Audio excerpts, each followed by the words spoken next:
You're on air. Perfect. Ooh, perfecto. Um, Excellent. Dan and Andy, are you guys hot to trot? Awesome sauce.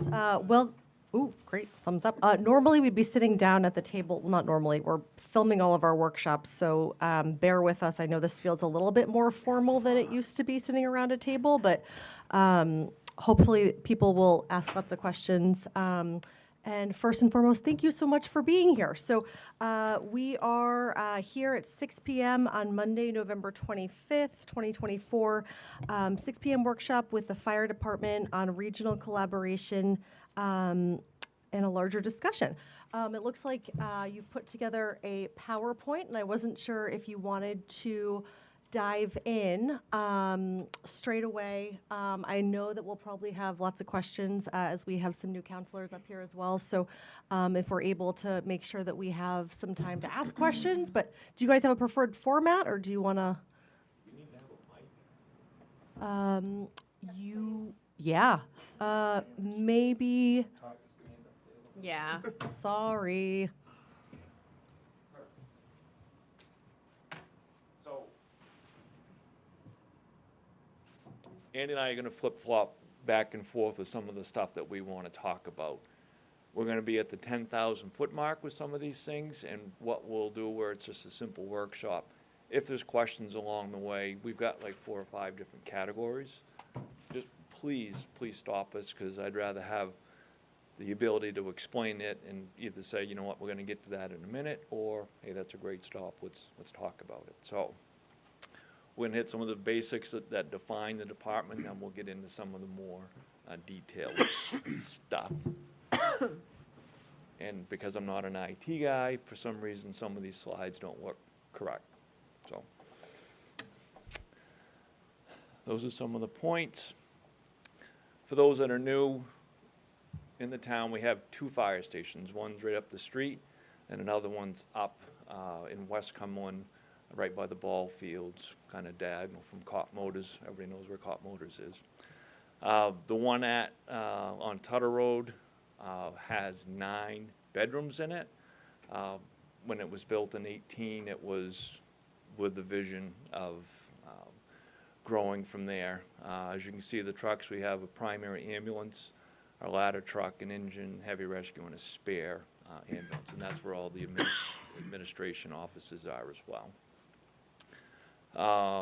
And quite often at this facility, we'll have people come by. We just had it the other day where people drive to the station because they have a medical event. I wish they would call 911, but they drive to the station, and it was just the other day, I think, with one of the crew members that we were there. We have a mini doctor's office, if you will, inside the station. That will be our community paramedicine room as we get going forward. So some great vision, I think, went into the building, and it's in a great location because it's exactly in the center of town. The other station, like I said, up in the west end, has 3 bedrooms in it, and that is solely staffed by our college students when they're obviously in session. They go home for breaks. They'll be going home this coming weekend, the other holiday weekends in the summer when they're not in college. There's the college SMCC, where they're either doing fire science or paramedicine. We have 4 spots allocated for Central, but right now we only have 3, and then there's 3 up to West Cumberland as well. So thank goodness for the college students to be helping us, and we'll be getting into some of the staffing here in a minute. But I just wanted to say here's what our stations are and what the locations are, and then the mutual aid departments will show some of that where those stations are in a few minutes. So that's our facility information. That's a pretty easy one to start with. Does anybody have any thoughts on that one? Okay, we are looking, hopefully, we've met and possibly doing like some solar panels up to the West Station, or really trying to get up to speed with some of the economic and environmental things that really we ought to be looking at. So Andy's going to update or just talk about what we have for some of our apparatus as well as some of our bigger equipment. Thank you, Chief. So as Chief Small alluded, we are in a really fortunate place right now. We have enough apparatus. Now, some of the apparatus is moving towards end of life, and we're going to work towards establishing a robust, what I would say, a capital improvement or replacement program for that apparatus, as well as our capital equipment. We do have some equipment that's past useful end of life, and we're going to start having to have conversations about what we need to do as far as moving forward with those purchases. Some of the bigger ticket items are our SCBAs, or our breathing apparatus, our cardiac monitors, our automated or stretchers, which are power loads now. So there is going to be some upcoming investment that we're going to have to take a hard look at.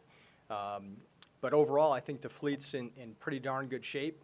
There has been some discussion based on our call volumes as well as the staffing for those apparatus about whether or not we need to continue with the fleet size or whether it makes sense to look at downsizing.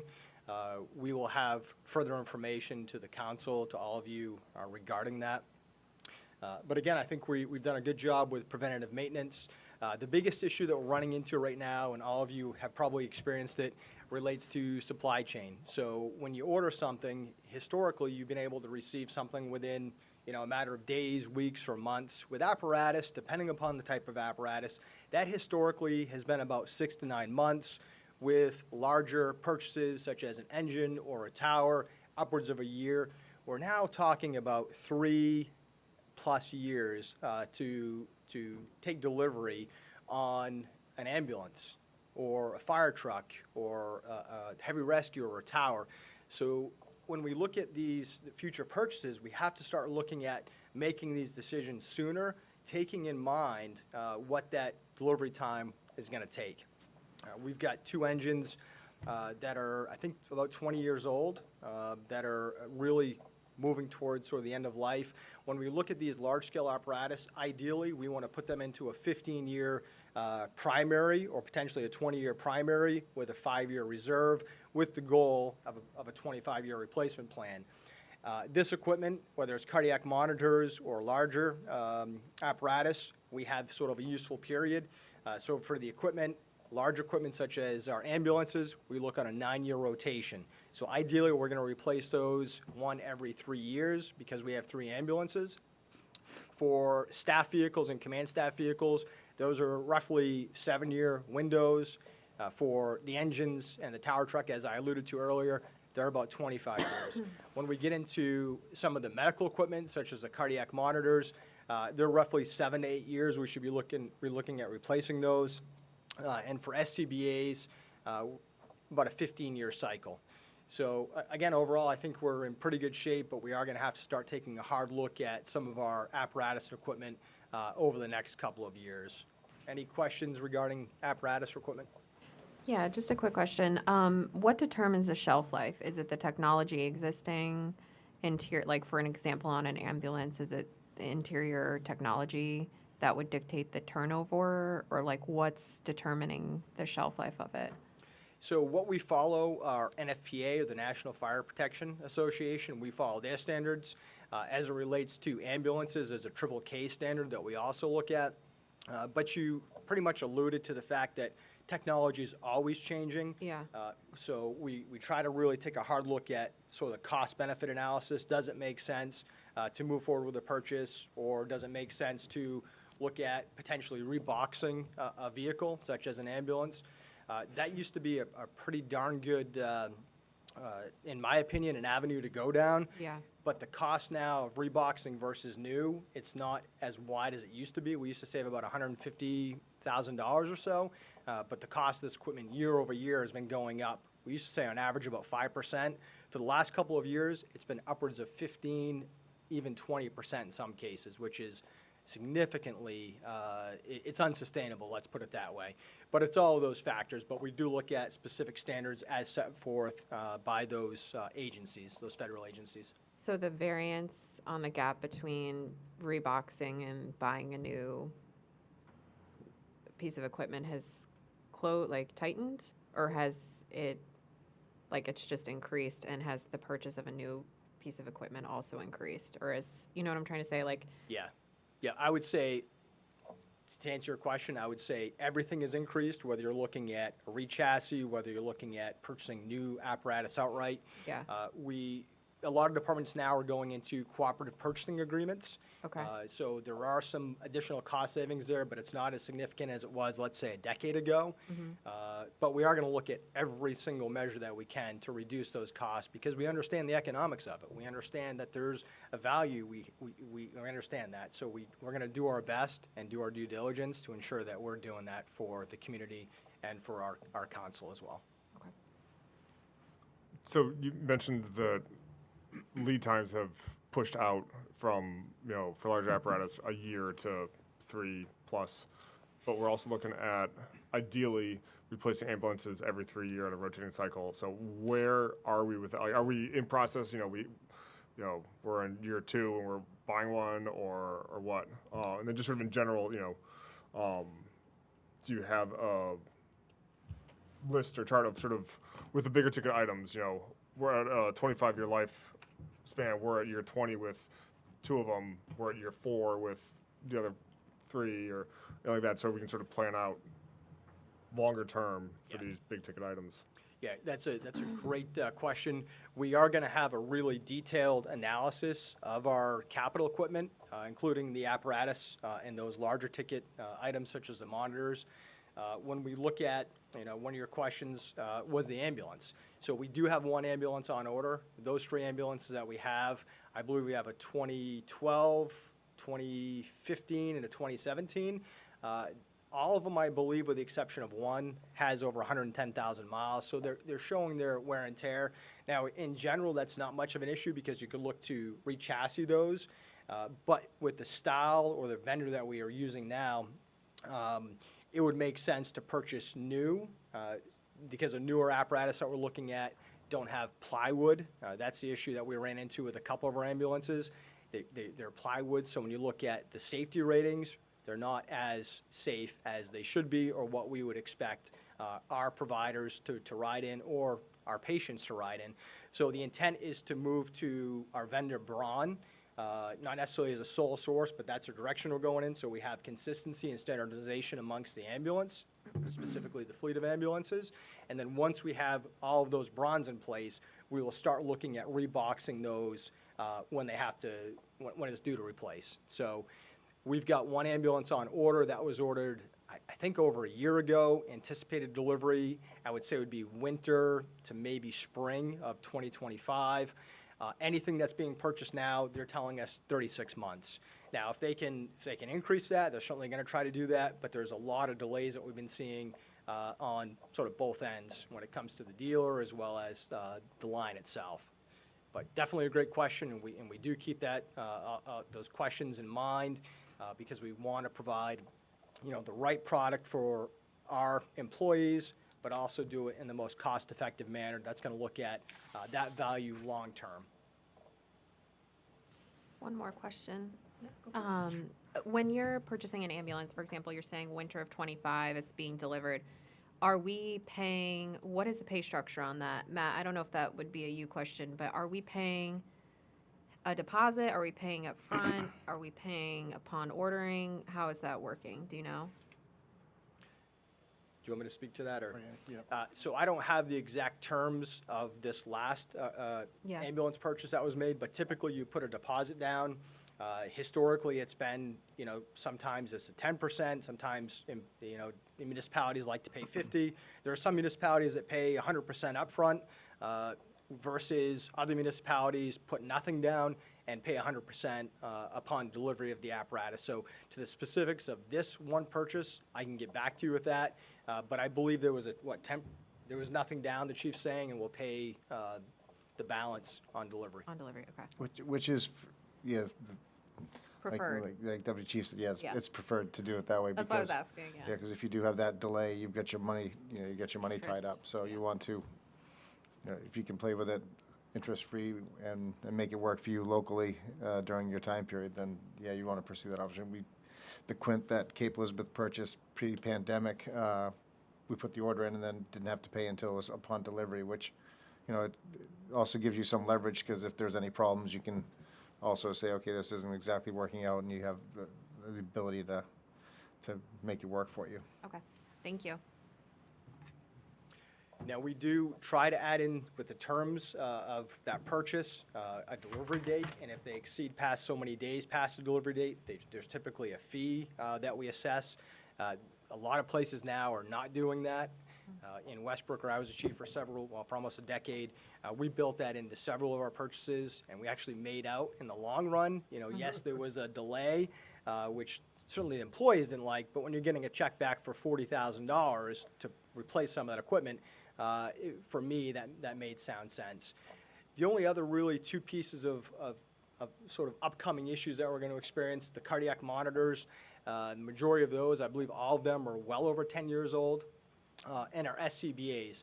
We're in a, I don't want to say unique position, but in my opinion, it's a safety issue. We have two styles of SCBAs. We have Scots and MSAs. The intent when the MSAs were purchased was to replace all of the Scots with MSAs.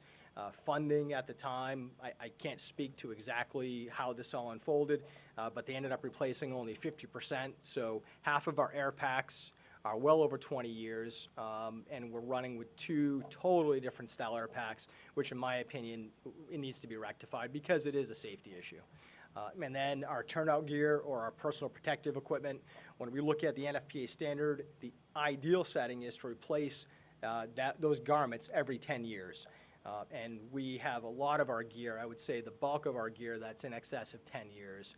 And now, whether this is a capital item or whether we want to be creative and look at funding this through operations over 5-year lease purchases, there are ways to do this, but these are definitely some items that this council is going to have to take a hard look at within the next year. So can you just sort of give ballpark prices, realizing that inflation and costs are going up? Like, an SCBA, like, what are we looking at price-wise on that versus, the cardiac unit, et cetera? And then also, I'm just assuming that the two SCBAs don't link in or don't hook up to each other in the same way. So it's, if you have a Scott, you can't switch it out with the other one. Like, you have to get a whole new on your person, I'm guessing. So there's a lot of questions there. I Yeah, guess I'll sorry. start with the first, the SCBAs. Obviously, we would go through a competitive bid process. Conservatively, I would say $10,000 per pack with your bottles. For cardiac monitors, new cardiac monitors, upwards of $60,000. So again, these are fairly big ticket items. We would certainly take the existing cardiac monitors that we have, put those in trade, but I will just tell you that we're not getting a lot of money for trade-ins. Whether you go directly through the vendor or you try to sell it through a third party or on eBay, the dollars just aren't there compared to 10 years ago. The trade-ins were significantly were much better 10 years ago, and we just don't have that, in my opinion, the purchasing power that we used to have. Our cardiac stretchers, or not the cardiac stretchers, the stretchers that are compatible for the ambulances, they're running upwards of $30,000+ now, on top of a power load system, which is about 25 to 30. So you're looking anywhere between $40,000 and $50,000 just in the stretcher and the power load. We also have what's called Lucas, automated or mechanical CPR devices. And those, in the last 5 years, have gone up about $6,000. So they're hovering right around $22,000 to $25,000 per unit. Now, these are items that, in a lot of ways, make our job much more effective and more efficient just due to our staffing levels. So again, these are things that we're going to have to start taking a hard look at, because right now we have one Lucas device. And as far as our personal protective ensemble, if you're looking at your helmet, your boots, coat, your pants, your hood, it's about $3,500 for all of that, maybe closer to $4,000 per set. So each firefighter, it's about $3,500 to $4,000. Thank you. And like I said, we will provide an analysis of all those items, as well as replacement, projected or approximate replacement dates, as well as what those approximate costs would be based on today's dollar. I have a quick question. You mentioned co-ops. Have we ever used a co-op before, or are you talking about other towns have been doing that? And it's something that we could take a look at? So I can't speak directly about past. I can tell you that we are going to be moving towards cooperative purchasing agreements. There are several out there that are standardized throughout public safety. Houston Galveston is the big one. But we feel that it makes a lot of sense to go that route, not only for that purchasing power, but for the available inventory, as well as resources and time that it's going to take us to develop and draft an RFP. So we're definitely moving that direction for any of those big ticket items. Cool, thanks. One other thing with the equipment, because of the numbers, the call staff, full-time staff, our whole staffing demographics, we're getting rid of 2 trucks just through attrition. One of the engines at West Cumberland Station will be just placed out of service. We're still running it. The truck's still working fine right now. That's $1 million that we're not going to be spending. And our heavy rescue, our squad truck will not be replaced. Those 2 trucks are over the 20-year plan that we've always had to replace trucks. The ladder truck that we have, the plan was put forth to keep that for 25 years. We can keep it for 50 years. When we get there, we can figure out if those time frames work or not.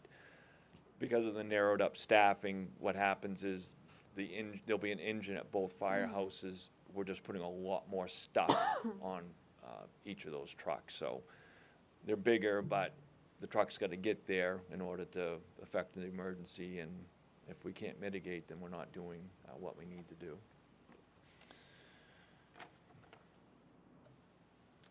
I wanted to hit just some of the call stats.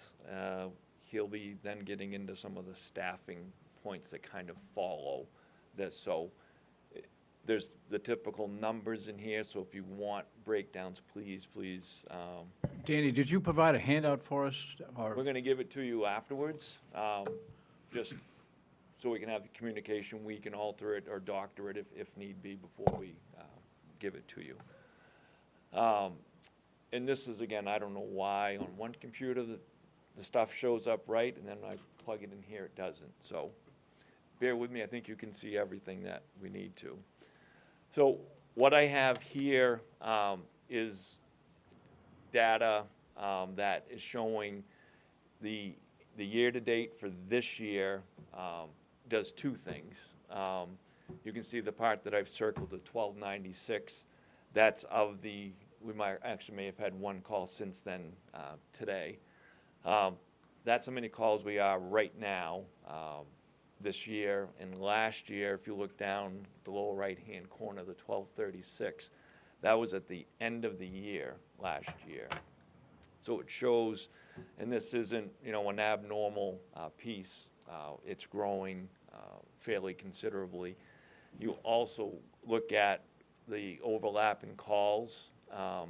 Right now, 32% of our calls are concurrent. Sometimes that might be we've got a truck at Twin Brooks covering, so there's 2 calls. So there is that. I always like to make sure that people understand that it's not necessarily 2 emergencies happening, but quite often, I would bet 80% of the time, it is 2 emergencies happening.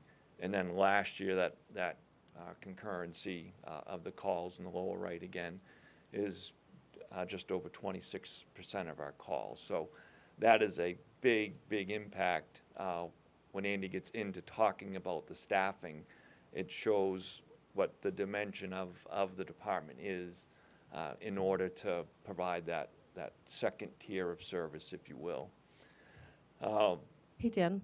Yes. And this could be a point that maybe, I don't know if you have this handy, but with the overlapping calls, I would love to know how many calls are then you're not able to service, right? So if, like, in that situation, is that making sense? Yeah. Yeah, okay, thanks. We'll see. I've got mutual aid stats, and I'm not sure if that's where you're going. Where my head is, okay, if we have 2 ambulances that are occupied and then we get another call, what happens next and what happens to that family that's calling, in an emergency. I would just love to know how often that happens, how many calls we're not able to answer, and that may hit with the mutual aid part as well. And so I won't get too far ahead of myself. Sorry. Okay, don't be sorry. That's what I like about the workshop, is that it can be the easier exchange. But the overlapping calls on that bottom left side actually shows the number of calls. And we have 2 people. Right now, 2 shifts have 2 and 2 have 3. So when we have an ambulance at a call, there's nothing left. So those number of overlapping calls show you where it is where we have to go automatically to the mutual aid. And I'll get into the mutual aid stats here, maybe on the next call. But again, last year, year-to-date, we were averaging 3.9 calls a day, and last year 3.4, and now we're up 3.9. So basically 4 times a day, we got an ambulance or a fire truck going out on a call.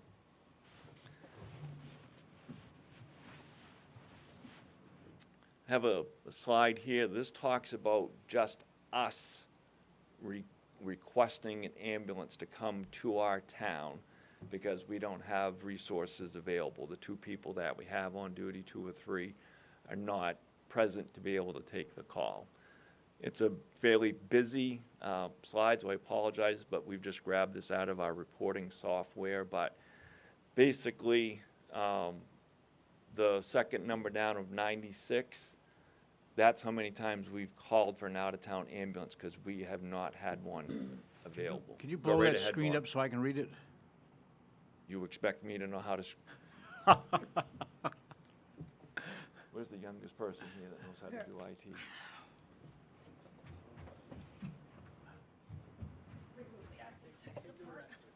Okay. Oh. Okay. Maybe not. Hang on. Nope. Back. There you go. Nice. I wouldn't know how to operate it Better, Bob? without being a Mac. You see that? Thank you. All right, I've got a paper copy. I can. Okay. All right. Here, I'll zoom out. There you go. Mike seems to be able to handle it okay. I'm fine. Thank you for that. Although it's 105 degrees in here now, thanks. Well, I think Whitney may have said Below 40 up to 100. Yeah, He is cranked. Listen, take a layer off. hold on. we can run all kinds of I'm doing what you different Thank you. reports. But to me, this is one of the really more important ones that we really need to show what it is that happens and what it is that we cannot do. And again, when you see that 96 number up there, that is because our emergent crew, right, the people that are on duty, if we've got a truck at Twin Brooks or up to the fair, that doesn't even get factored in as being part of a crew. It's when the 2 providers, and again, a couple days there were 3 there because of what you guys gave us for those 2 extra positions. 96 times we're calling for that out-of-town ambulance. These are only EMS calls. Out of that, 45 required people to be transported. So some of those might have been of that 96, oh, we got a truck that cleared, we can take it, cancel Yarmouth or whatever.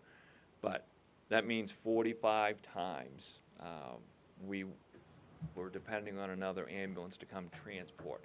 Now, it may have been somebody broke their ankle to a cardiac event, neurological, whatever it is, it ranges with all those pieces, but it was important enough where somebody had to be transported.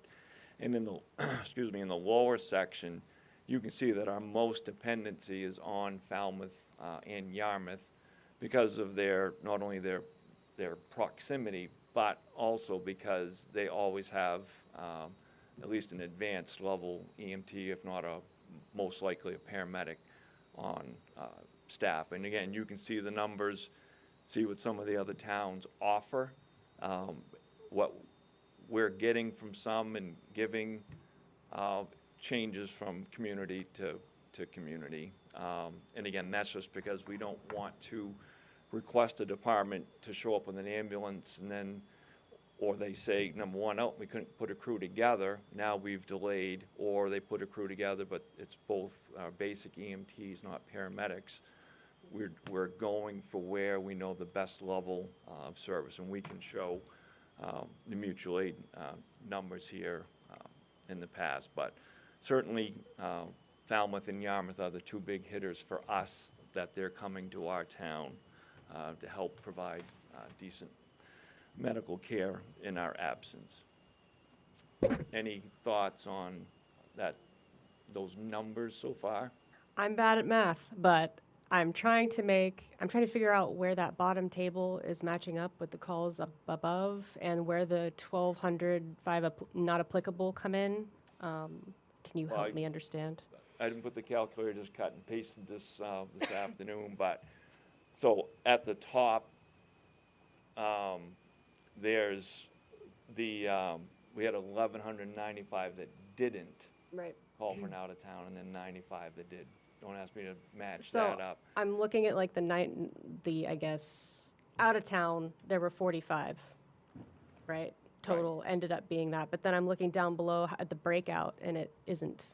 The 45 is just showing how many were transported. Maybe I Oh, got it, misunderstood yeah. what your question. Okay, got it. Right. So of the 96 times that out-of-town ambulances came, basically half the time they did Okay. do a transport. Cool, thank you. This might be teeing you up, but do you have the reverse stats of how many times we went out to other towns? Like, what are we providing other towns to then we can say, hey, like, we helped you out this many times, you helped us out that many times? We'll get into some of the mutual aid that's to and from, but it's a bigger picture of both fire suppression as well as medical. It's harder to, there's not an easy click and paste fire apparatus to all the different places. We can show that, it's just a lot more pages that we would have to read. But I'll show you the mutual aid stuff that pretty much identifies that, because it is mostly, other than these, all the other numbers would be on the fire apparatus that we're showing.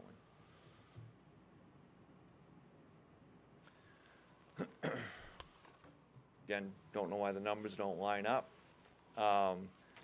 In your upper left side, again, year to date, we have done 314 mutual aid calls.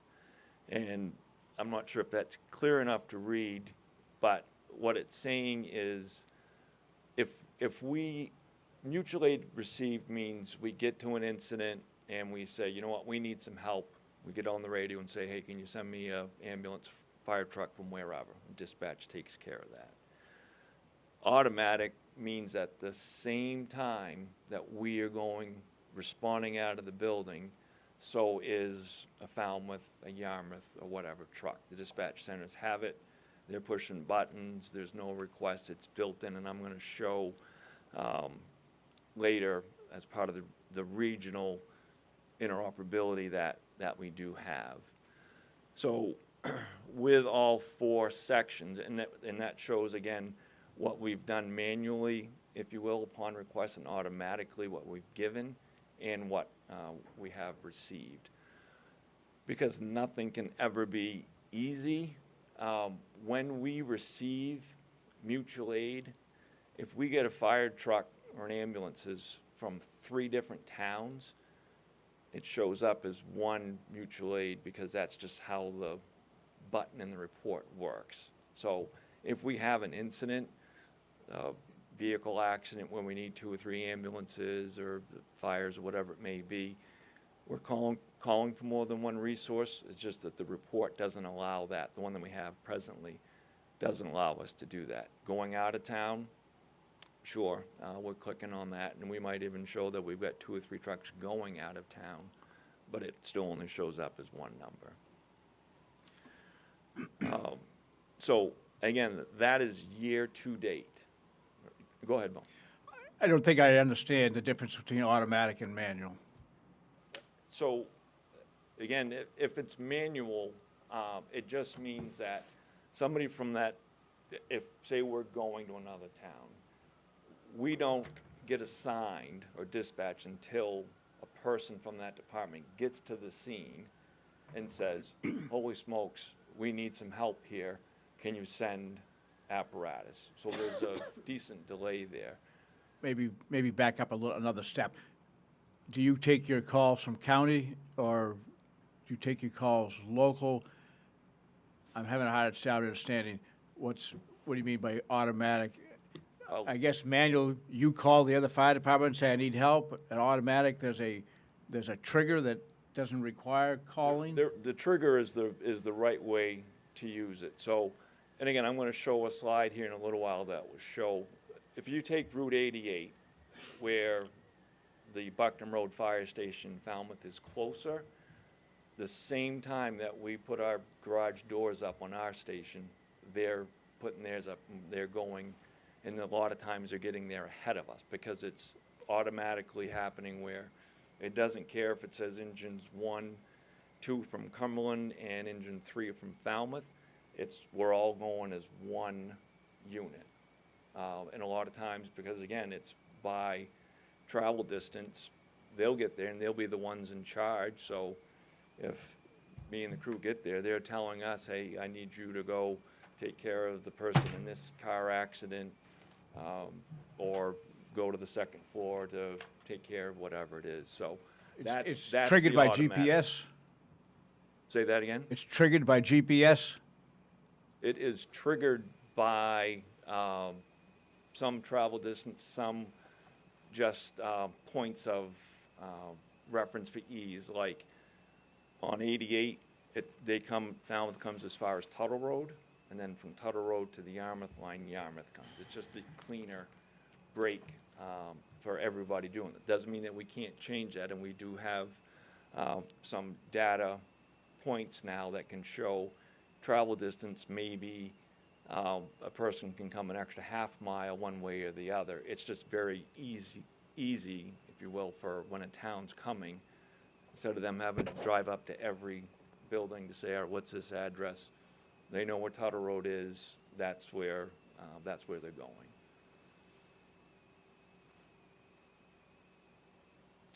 Still not answering your question, I can tell.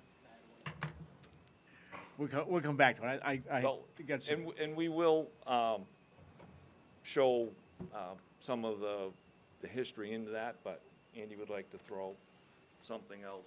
Yeah, sort of to simplify this, so if we take a map, right? We take a map of Cumberland, Yarmouth, Falmouth, we look at station locations. And then when we look at an occupancy, whether it's a residence or a business or some type of manufacturing, we will assign ideally a score to that, whether it's more high risk or low risk, and that helps us define what those run cards are going to look like. And a run card for a commercial fire alarm activation or a commercial fire versus a residential fire alarm or a residential fire, they're significantly different as far as apparatus, what type of apparatus, and personnel that we're going to have responding. So we look at station locations, we look at the type of occupancy, high risk, medium risk, low risk, and then we assign those run cards that will either automatically dispatch our surrounding communities, or in the event that something is not automated or automatic, as the chief alluded, we would trigger that manually. Once you get on scene, you recognize, geez, this came in as a fire alarm activation, but we've got heavy smoke and we've got heavy fire showing, and we're gonna upgrade that. Dispatch will automatically trigger that to upgrade that card and send those departments that are built into that run card. So it's a very robust system. It's been in place for over 4 decades that we've been doing automatic aid and mutual aid with our neighboring communities. But it's all based on location, the geography, as well as the occupancy structure. So hopefully that helps answer that question, but it's a very robust system that's been in place for a long, long time. And we're always looking to refine it where we can, based on staffing levels, based on the type of apparatus, and the specialties within those departments.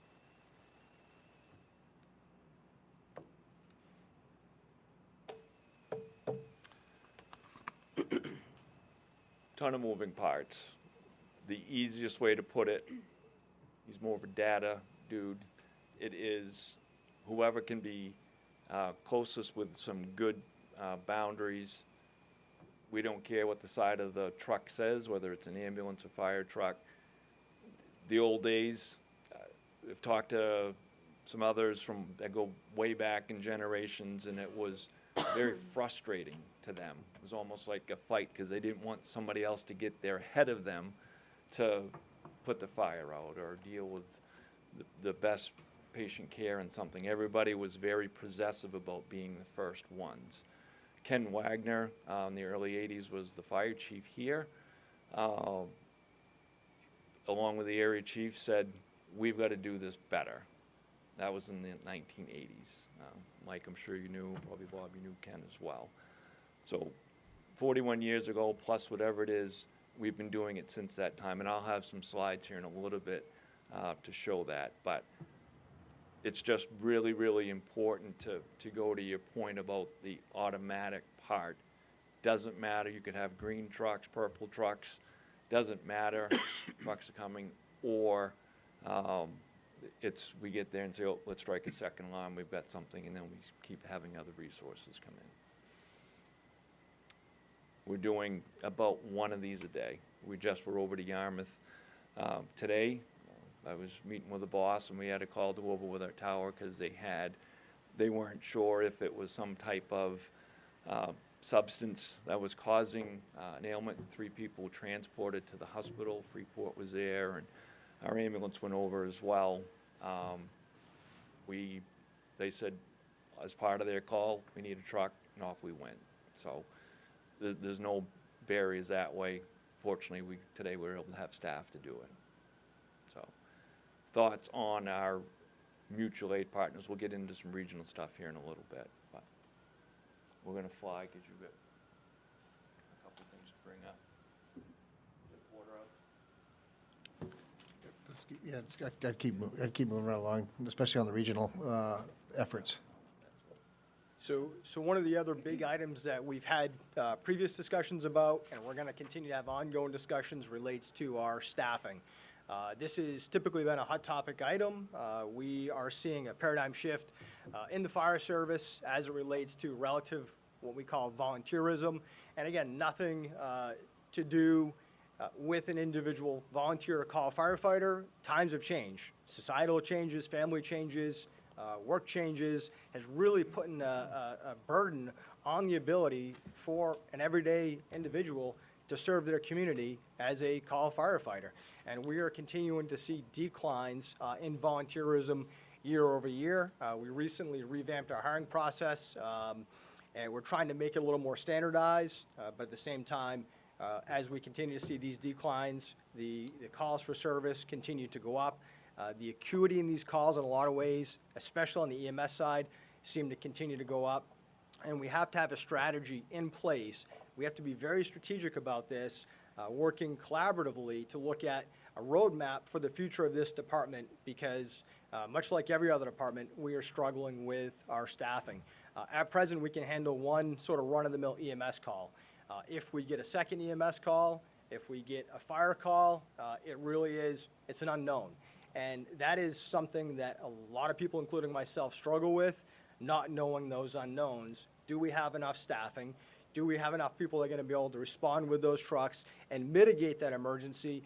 Or are we going to be dependent upon our mutual aid partners, which adds distance and time, which, as everybody knows, that can make the difference between the outcome that we want or an outcome that we don't want, whether that's a cardiac arrest, whether that's a stroke patient, whether that's severe trauma, or in the case of a structure fire. So these are things that we're going to have to take a hard look at. We have to be strategic because there's certainly a cost to it, but we are getting to that point, this tipping point, where we got to look at doing something different because what we're doing now is not working. And this is not unique to Cumberland. This is not unique to departments in the state of Maine. This is a nationwide problem. Where we should be right now based on our population, the trends, the calls for service, ideally we should be around 20 to 24 full-time as well as a robust call company division. And we've got, as the chief alluded to, 2 employees on 50% of the time and 3 employees on the other 50% of the time. And that is a challenge for our personnel. It's a challenge for our end user because they expect that they're going to get the highest quality of service. And ultimately, that's our end goal, is to be able to provide them with the appropriate services in the most timely fashion so that we have good outcomes. But there's going to be certainly a lot more to come about this. We definitely wanted to put it on your radar. And then the last issue that I have that I think is very important is the health and safety of our staff. NFPA 1582 is a standard that outlines the occupational component for employees, both new hire and ongoing. And we have to do a much better job with how we're managing our occupational health program. I will have some detailed information for you, but our job is to prevent these illnesses and injuries, ideally before they happen. We have the ability to do robust cancer and cardiovascular screenings because as Mr. Eads, Council Eads would know, public safety, including police, fire, and EMS, if they work an average of their 25 years to retirement, they are dying 22 years younger than their civilian counterparts. That is a staggering statistic, and we need to do a much better job of providing those services, catching those things, so that we have the best outcomes for our providers. It increases morale, it increases productivity, and at the end of the day, these are our human resources. These are the backbone of these agencies, and we've got to do a much better job at taking care of them. So there's going to be a lot more information to come about our firefighter health and wellness program, and I implore you to fully support this because we're seeing a lot of cancer deaths, we are seeing a lot of cardiovascular deaths, and the other big piece is mental health. We see a staggering number of mental health emergencies within public safety officials. The rates of PTSD, depression, anxiety are 40+% that of the civilian, and the suicide rate amongst public safety officials, it is staggering, and it should not be happening. So I appreciate you guys, and hopefully you will fully support those measures, and more information to come on that. Any questions on those two items in particular? I do have a question on staffing in general, and I don't know, Bob's usually pretty plugged into this, so I don't know if you have any information, or anyone. Are there any broad plans on the county level? Is there consolidation? Are we looking at, not having individual towns struggling so much to do this? Is that, long-term vision, like it can take decades for this stuff to happen, but is that on anyone's radar? Yes, it's just trying to define what that piece is. Manager and I have been meeting on the county level. We've participated with surveys with a lot of other fire departments. It's coming down. We've met several times. Some towns have said, we're done trying to find what this can be. Right now, what the position is throughout the county that we're looking at is possibly a regional training person for the entire county. That's where it's at. There's nothing brought in about how can we do better staffing for everybody, because every town wants to do it differently. So it's there. It's just not robust at this point. But Chief, to your point though, that's been identified as a major issue for the region is the shortage and lack of EMTs and paramedics specifically. And, the competition, I guess, between departments to either hire someone else's EMS provider or staffing from there. So there's some cannibalization there. But training has been a big issue, but also outreach to, say, SMCC and letting them know, we need to expand your programs and try to find ways to make it more available and go out and recruiting people and trying to get them in, because these are great jobs, and trying to identify folks who may want to get into that. So it's a big frustration for a lot of towns. And that was one of the larger areas of conversation that we had. I think it was November. Was it November? I think was it Election Day, either the 4th or the 5th. We hosted the county here, and had probably maybe 15 chiefs and a few managers there, as well as county EMA, to talk about all that, because they're working on a strategic plan, trying to find areas we can collaborate on. As Chief said, there's some, and I would put some of your greater Portland chiefs as being more in the leadership and open to working there, working towards, I'd say, collaborative solutions versus others who may be, in further out segments of Cumberland County that aren't as interested. So I think your larger departments are finding that it's an acute challenge for them, so they want to get to the table and find solutions. And Danny's been among them, and Chief Sloan's here as well tonight from Westbrook. So they've both been stepping up, as well as Falmouth with Chief Rice and Yarmouth as well. So they live it on a daily basis and trying to find that. I started the survey process with Wyndham. Brent Libby's the chief of Wyndham, and myself met with county. Travis Kennedy is the staff member at Cumberland County, and really put together what a survey should look like, and we did all kinds of great things. The survey happened, and then the company folded in the middle of it all, as happened, so we didn't get all the full data out of it. There's still some value there, but it just isn't what we wanted. But it's like anything, we're going to keep pushing as long as we can to get the data that we can pull out of it for value. Last thing, and I know we're already beyond our time, to go back to the mutual aid and the automatic mutual aid, because I feel this is an important point. So obviously this is the east side of Cumberland, and the green area, that's the whole section is automatic mutual aid from Falmouth. Now this isn't for a knee scrape or things like that, but if there's any type of fire call, any larger event above and beyond a fire call, but definitely an alarm sounding, reported fire, in that green area, there's always going to be a Falmouth truck going with us. That truck actually replaces one from the West Cumberland station, because we want it to be the closest truck.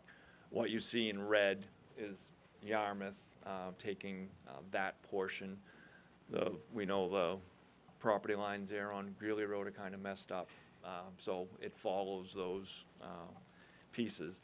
The next ones, excuse me, they're a little bit harder to read, but I want to show just some basics. But this is the map. You can see the sections that we're getting coverage from.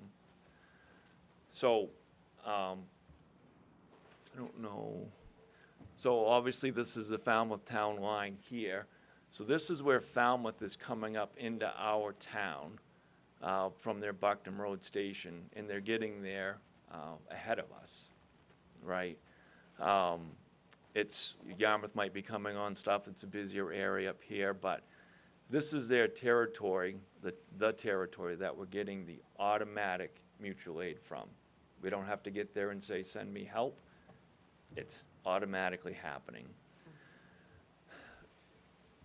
Differently, when we talk about station locations, and I think that's my last quick slide, but a majority of our call volume outside of the side, you can see the little pockets here or there and up in the west, but in the center of town, because of the population, and it's not just the schools, it's for Cumberland, it's a dense area. That central station is immediately in the middle of that, so it shows we've got automatic aid coming from another town for the side section. We also have agreements on the turnpike, so we're not cutting on turnovers, turning around the middle of the road. Gray, Falmouth, all of us are doing that. But this is just an important thing. So here's where our hot spots are, and here's who we've got covering the bulk of those. This one's confusing, and I can't explain it any better than that, but these show the staffed stations. Our West Cumberland station is in this area, but with the colors that you can see up here for Falmouth, you can see that those sections will go in, they'll come into this space and be there quicker than what our colors are trying to get down to that spot. So, I mean, you look at safe travel distances, it's not like one's going around, hills and peaks and valleys, Kangamangas Highway. It's going in straight pieces. And we have, as a good thing, if I was the resident wanting the help, I want whoever can get there first. I don't care what their truck carries. So these numbers are just showing, and it gets brighter, you can even tell, you know, on some of the narrower roads down on the 4 side, what that travel distance is like. But I just wanted to show from the stations, here's our density. Wynn Road in Falmouth now has a station with exit 53 with Hannaford's, and that section there was pretty busy for them. They're getting rid of their 4 side station because they can't turn out the help from that. So they get rid of the Pleasant Hill station years and years ago. So they're gonna end up with just 2 full-time staffed positions, stations rather there. A lot of data, but killed your time here, but it's just trying to, if nothing more, the staffing issue, and that we are doing as robust a job as we can to make sure that people know that we're trying to expedite that response. What was the other? That's it. The only, Oh. the only one thing that I would add is, you can have as many fire stations as you want, you can have as many fire apparatus and ambulances, but if you can't staff them, then that's the challenge that we're facing along with every other community. And I think that's what we have to keep really at the top of our mind, how we're gonna overcome those challenges. If I may, Madam Chair, just I know Council Vale's probably going to ask this question as well, but Chief and I and Deputy Chief Turcott have been meeting with Falmouth and with their chief and with their town manager. I know back in the spring, there was a memorandum of understanding that the council had looked at, and many of the goals and the product that was asked in that, such as identify current staffing, call volume, response times, equipment and buildings for both towns. We've been working on pulling all of that information together, as you can see with that last slide, that Chief has been working with Chief Rice on finding out the response times that we have, so we can have a better understanding as to who's responding and how much time it's going to take, because it's about getting the help to those who need it in the most immediate time period, but also looking at and projecting future immediate and long-term needs. We're looking at that as part of those discussions, as well as looking at how the towns can work together. And Chief Small did talk about that as far as the automatic aid and working on that, I guess, clarifying that, and maybe looking at codifying that more closely in the future and working on that, plus our staffing challenges that Deputy Chief Turcott spoke about there as well. And, you know, Falmouth went through this a few years back and did a major staffing increase. We all face those challenges, or you know, the regional towns face those challenges. So, but we're looking at trying to get all that data together and bring that forward or back to the council in a subsequent event later. But those conversations have been ongoing since probably the 3rd week of July. I think we've been chatting about that, trying to get that all together. So, thank you. So you presented us with a lot of material here, a lot of stuff and sort of it. We are amateurs. We can't be really expected to understand this, but I just throw this out. There's collaboration and there's regionalization.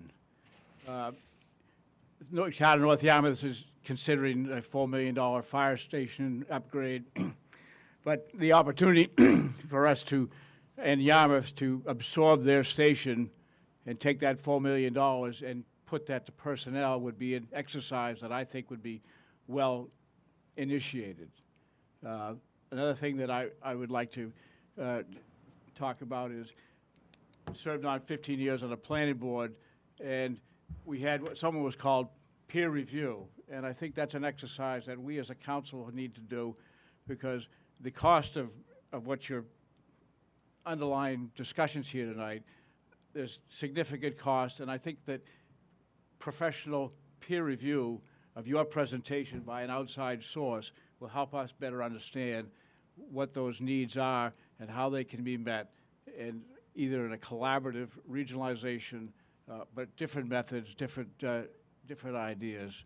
And finally, I'm on the county budget committee, and we had a presentation by the county manager, and I'll share some of that later on tonight under new business. But one of the positions that they're thinking of funding is a fire coordinator, and so, you know, having served in the Navy and then in the Merchant Marine, I'm acutely aware of standardization and how that plays out. You know, you get on a lifeboat, on any merchant ship in the world, they're all geared the same. Everybody knows where things are, how to operate a lifeboat, and so, you know, we need to be cognizant of our purchases. We need to be cognizant of training, and when you talk about staffing, we're acutely aware of the needs and abilities to find people, and we're stealing them from everybody else. To, you know, it happens, you know, like you say, it's a problem around the country, but Not just in the fire again, service. standardization,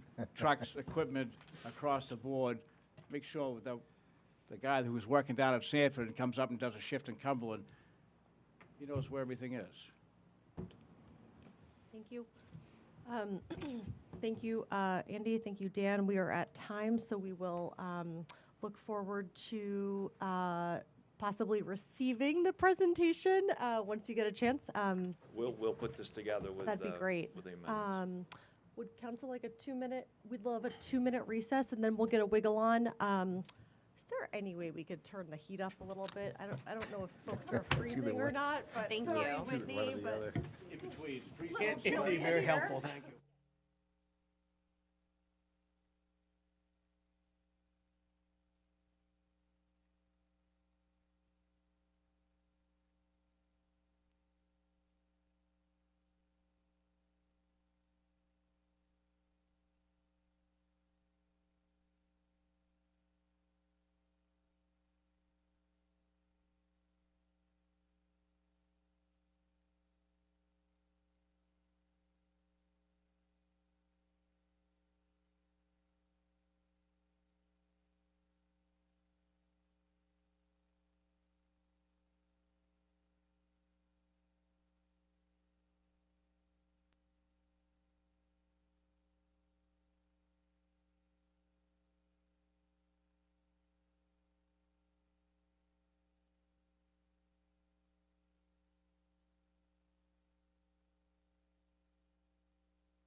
air. Welcome, everybody. Feel free to come in and grab a seat. We are going to get a wiggle on. It is Monday, November 25th, we will call the Cumberland Town Council meeting to order. At 6 p.m., we had a workshop pursuant to Fire Department regional collaboration and discussion. And now we are going to get a wiggle on. First thing up is the approval of the minutes. Jen? Anyone want a second? I'll second. All right, we have a motion and a second. Is there any discussion on the motion? Call for a vote. All those in favor? I'll abstain. All right, 6 with 1 abstention. Next up, we have the manager's report. I would be remiss if I did not mention that today is our wonderful town manager's birthday. So happy birthday, Mr. Sturgis. Many happy returns. Over to you. Thank you, Madam Chair. As I said earlier, I couldn't find 7 people I'd rather spend my Monday evening with, so thank you. We'll bring out the lie detector Yep, test thank later you for on that. tonight. Yeah. Yeah, Chief brought the polygraph. No, this is great. Thank you. It's a great day. We'll start off this evening. I'd like to have Chief Rumsey, if he could step up to the podium, and he has a new police officer for the town of Cumberland, Shardine Jackson, who's with us here this evening, and I'll turn the honors over to the chief to introduce Shardine. Thank you. I'm tempted to lead the entire room in rendition of Happy Birthday for you, Do but it. No, thank you. I'll have a second. he's my boss. He said. Don't do it. Well, councilors, thank you, and Mr. Manager, thank you for giving me just a couple minutes to introduce our newest police officer. This is Shardine Jackson, and Shardine started with us about 3 weeks ago on Monday, November 4th, but she had a very interesting path coming to being with us, and I wanted to share a little bit of that with you. Shardine was born and raised in Jamaica. She graduated from Monique College in St. Anne, Jamaica in 2016 with her bachelor's degree in environmental studies. She began working for Jamaica's constabulary force as a police officer in 2014 and worked there until 2021, and was selected at some point in time shortly after she started working there to serve as a forensic crime scene investigator. We haven't gotten too much into it, but I think if you took all of the serious crime scenes that all of the Cumberland police have ever been to all together, added them, and multiplied them by a very large number, it would probably not add up to the experience that Shardine had while she was working for the Jamaica Constabulary Force. In 2021, she moved to the Boston area and worked there for a while as a mental health specialist with the Boston Medical Center. She decided that her passion was to return to law enforcement and began looking around for a new home. She found Cumberland. I think we were advertising online on Indeed, did some research about the community and about the police department, and then applied with us. And when Shardine interviewed with us, we were very impressed with her motivation to succeed. One of the things that I thought was really amazing was that she started working real hard on her prepping herself for the physical fitness requirements, prepping herself for the academic piece that she was going to have to confront to get certified here in Maine. She enrolled herself in some online coursework that she did all on her own without being told to do so, to prepare to learn a little bit about Fourth Amendment, Fifth Amendment, and Maine laws. She went through our entire hiring process, and for those that might not be familiar, it's actually quite a process. So Shardine has been subjected to a oral board, a written test, an essay test, psychological test. She passed. I'm not sure that the manager could pass after saying he couldn't find 7 people that he'd rather spend the night with. But Shardine passed hers. A psychological examination to determine her suitability for doing this work here with us. 2 physical fitness tests, one here with our job placement assessment and one at the Criminal Justice Academy to make sure that she could pass the entrance requirements to get into our full-time residential 18-week academy, and then a thorough background investigation. So since she started in early November, she's been training with us, and she'll continue to do that until beginning the state's, as I mentioned, 18-week residential basic law enforcement training program, hopefully in January. When she graduates from the academy, which if she gets in January would be sometime in May, she'll then go into our field training program, which will last about 12 weeks. from her date of hire until she begins work on her own would be 9 months or more. It's a very long process to hire a brand-new police officer, even though Shardeen, in a way, isn't brand new because she's new to the United States and United States policing. We have to treat her just like a brand-new police officer. She has to go to this 18-week academy, which she assures me is very similar to the experience that she had in Jamaica, and professes no concern about handling the coursework or the paramilitary style of the program.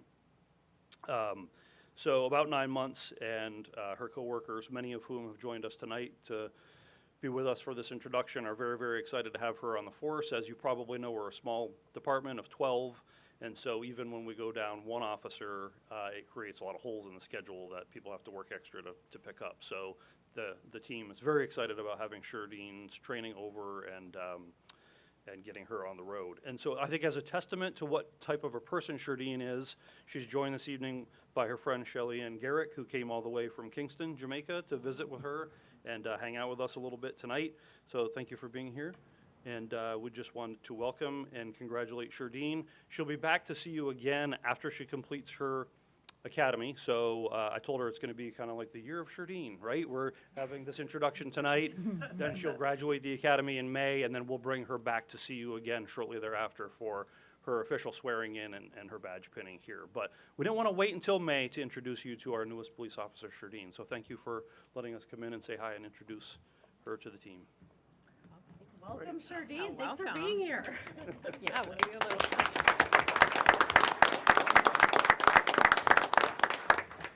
The gang's been terrorizing her downstairs since she ended the speech, but I don't think that's necessary. If you have any questions of me or Shardeen, we're happy to try to answer them. Otherwise, again, thank you for your time. Thanks so much. All right, thank you. Look forward to seeing you in May. Good to see you all.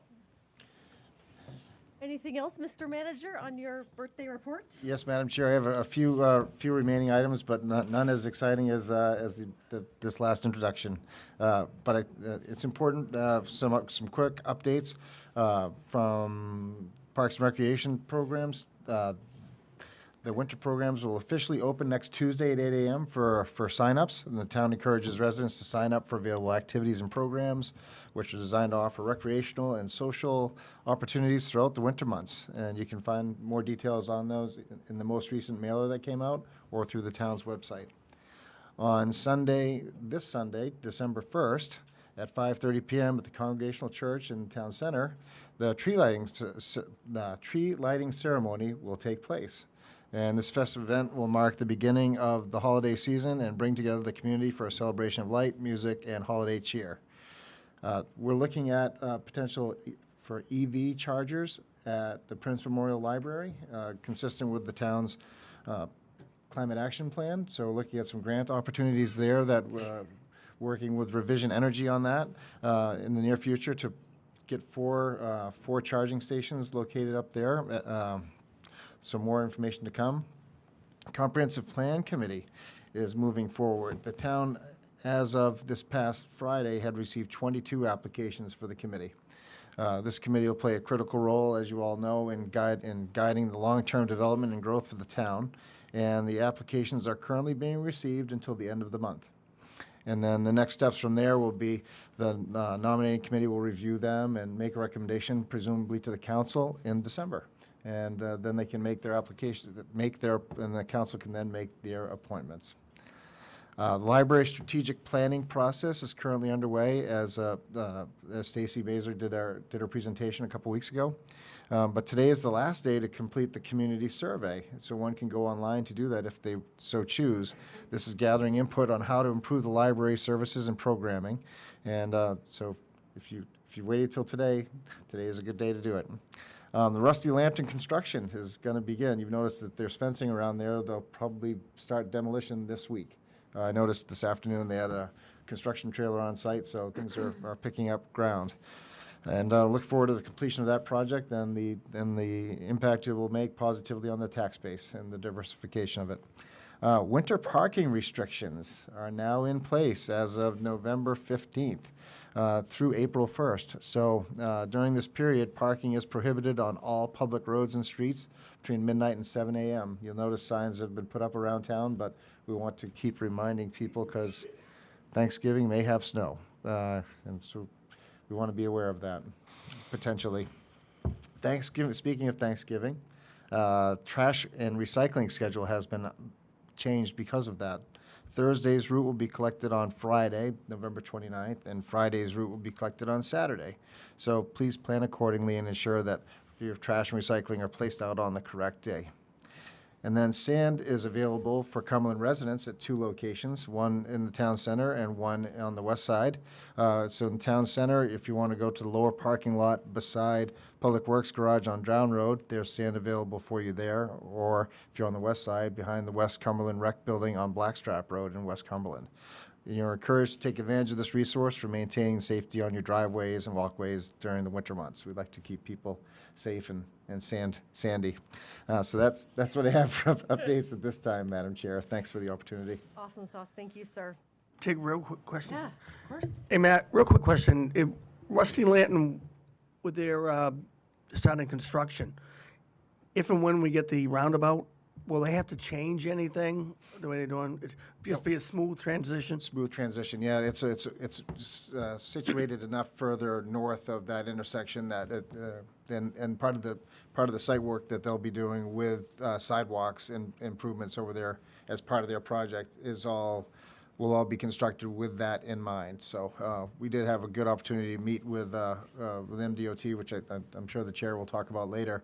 But now that the election is over, we anticipate the legislature will act as well on the federal budget and we free up some funds and get that moving forward. So, but no, as far as the Rusty Lantern, as they're going, they'll be in fine shape with that in mind. Great, thanks. And just Thank one you. more thing. My wife came up Election Day, and your staff did a great job. Election Day, Matt. We kept it going. Jen and her crew was phenomenal. We had a lot of people, but thanks to you, and extend that from us to Jen, if you would. For sure. No, thank you very much, Councilor Eads. I know we mentioned that today as well at the department head meeting, just thanking Jen and her staff. If you think about this, just to put it in perspective, 85 to 87% of the town voted during the election. Roughly 65% to 70% voted absentee before that. Cumberland's election was wrapped up and done by 9:30 on election night. Smaller and similarly sized towns were going till 12:31, 2 a.m. processing votes and getting it done. So that's an amazing team doing great work. And yeah, they're a machine. Really, really proud of how well they did. So, Good group. yeah, really good group. But thank you for that. That's all I have, Madam Chair. Thank you. That's it? Yep, that's a lot. Perfect. All right. We will move on then to public discussion. Public discussion is for comments on items that are not on the agenda. Comments are limited to 5 minutes per person. Rebuttal comments will be limited to 2 minutes. Public discussion topics may be brought up again under new business for further council discussion. Is there anyone? Oh, hi.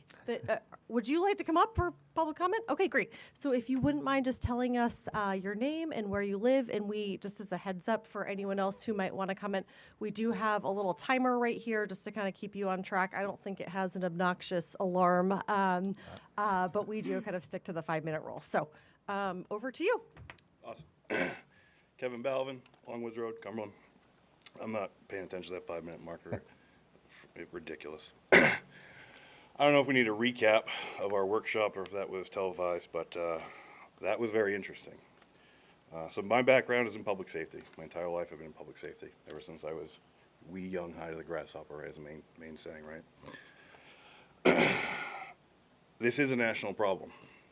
They're not joking when they say this. I travel all across this country, and I deal with these organizations every single week. This is not an unknown problem across this country. How it's handled is drastically different. So some of the questions that you should have been asking while this whole presentation was going through is, what other sister type municipalities have you reached out to outside of New England that are dealing with this problem and how they have dealt with it? It's a good question for you guys. Ask what an emergency versus an incident number is. There was 1,300 whatever emergencies. That's not accurate. That's not true. There's a difference between an emergency call and an incident. An incident could be a fire prevention detail. that's not requiring emergency staffing? So, that's a good question to ask. Does the fire chief not count as staffing? They mentioned several times. They've got 2 on duty, sometimes 3. So that would be the on-duty medic crew. What's the fire chief doing? And what's that deputy chief doing? Are they not counted as crew? Can they not handle a second ambulance call and transport them to the hospital? It's a good question to ask. Why are they not counted as staffing? Why did you hire a secretary, or excuse me, I take that back. Why did you hire administrative staff when you could have hired a daytime firefighter that could have handled the same exact issues that we did, Bob, when we had 2 daytime firefighters up there handling that issues, right? So why did we change? Why did we get rid of a firefighter when we have a staffing issue? That doesn't make sense. Where's the data analysis? You ask about how we respond by polygons. There are different polygons that make up your municipality. Like you know about polygons, right, with state police? So every polygon around the town has a different response plan with different automatic or mutual aid. Where is the data to those individual polygons? Some questions you should ask. Ask for examples of run cards. Another thing you should ask. State reps, where are you at? What federal, what state help can we get from our state reps? Where's Christina Mitchell? Where's Pierce? Where are they at in this conversation? I'm not saying anything bad, I'm just saying, why haven't we communicated with them? What federal state help is available? What reports from County 911 are available to help with this? All we saw was ERS, the local data system that's manipulated by the local source. Let's get some call volume statistics out of the 911 center. It's a nationwide problem, but we're just asking Falmouth and Yarmouth what they're doing for solutions. Where are those sister communities? What nationwide job postings? FireRescue.com for all these things. I talk to all these sorts of young firemen all across it, firemen and women all across this nation. Tell them how great Maine is. It's awesome. What measures did the fire chief actually say that you want support? Like, that's a legitimate question. He said, I hope you support my measures. What were they? Can you repeat one of them? Okay. How about the community paramedic program? You spent how much money on that, Bob? That community paramedic program. How many community paramedics we got? That's a Scarborough issue as well. Westbrook, whole county-based issue, and it went nowhere. So why are we going to do some more county-based stuff? This one, I really like this one. We're doing a robust job, a robust job as much as we can to find staffing. When did we approve those 2 additional staffing members? June? And it's now November and those still people haven't been hired? We got somebody awesome, an awesome hire, an international hire the police department's working on. We can't get 2 EMT firefighters in 6 months, 5 months? I'm pretty sure we know that negligence, gross negligence conversation now. And my last thing I'll end on, and you said that workshop thing didn't work. What you need is a day-long Saturday or Sunday that's open to the public, an entire from 911 to disposition, how that call is handled, how that's required. A full day, half day, I don't know, buy donuts and coffee, whatever it is. Have somebody from 911, have somebody from police and fire. How is an emergency call handled in this town when I pick up my phone to when I'm handled off at the hospital? Those are questions you should be asking, not how much cost. Cost is irrelevant. Thank you. Coming up. No. Nope. Sorry. Hi, Denny Gallaudet, 67 Range Road. I'm Chair of the Sustainability Committee, and I want to just give a bit of support, or strong support to Matt and Bridget's plan to do EV charging stations. We had that as an idea in the Climate Action Plan 3 years ago. The technology has improved greatly, so now they can be networked and much more convenient, possibly a small source of revenues for the town. So I want to thank them for taking their initiative and moving forward on the Climate Action Plan. Thank you, Denny. Would anyone else like to speak during public comment?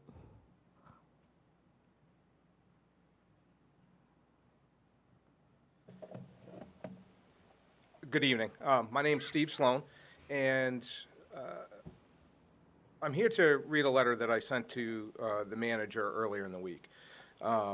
It's not something that I take lightly, and I've been conflicted on whether or not I was going to do it. But anyways, so my name is Steve Sloan, and I've been a resident of the town of Cumberland for the last 45 years.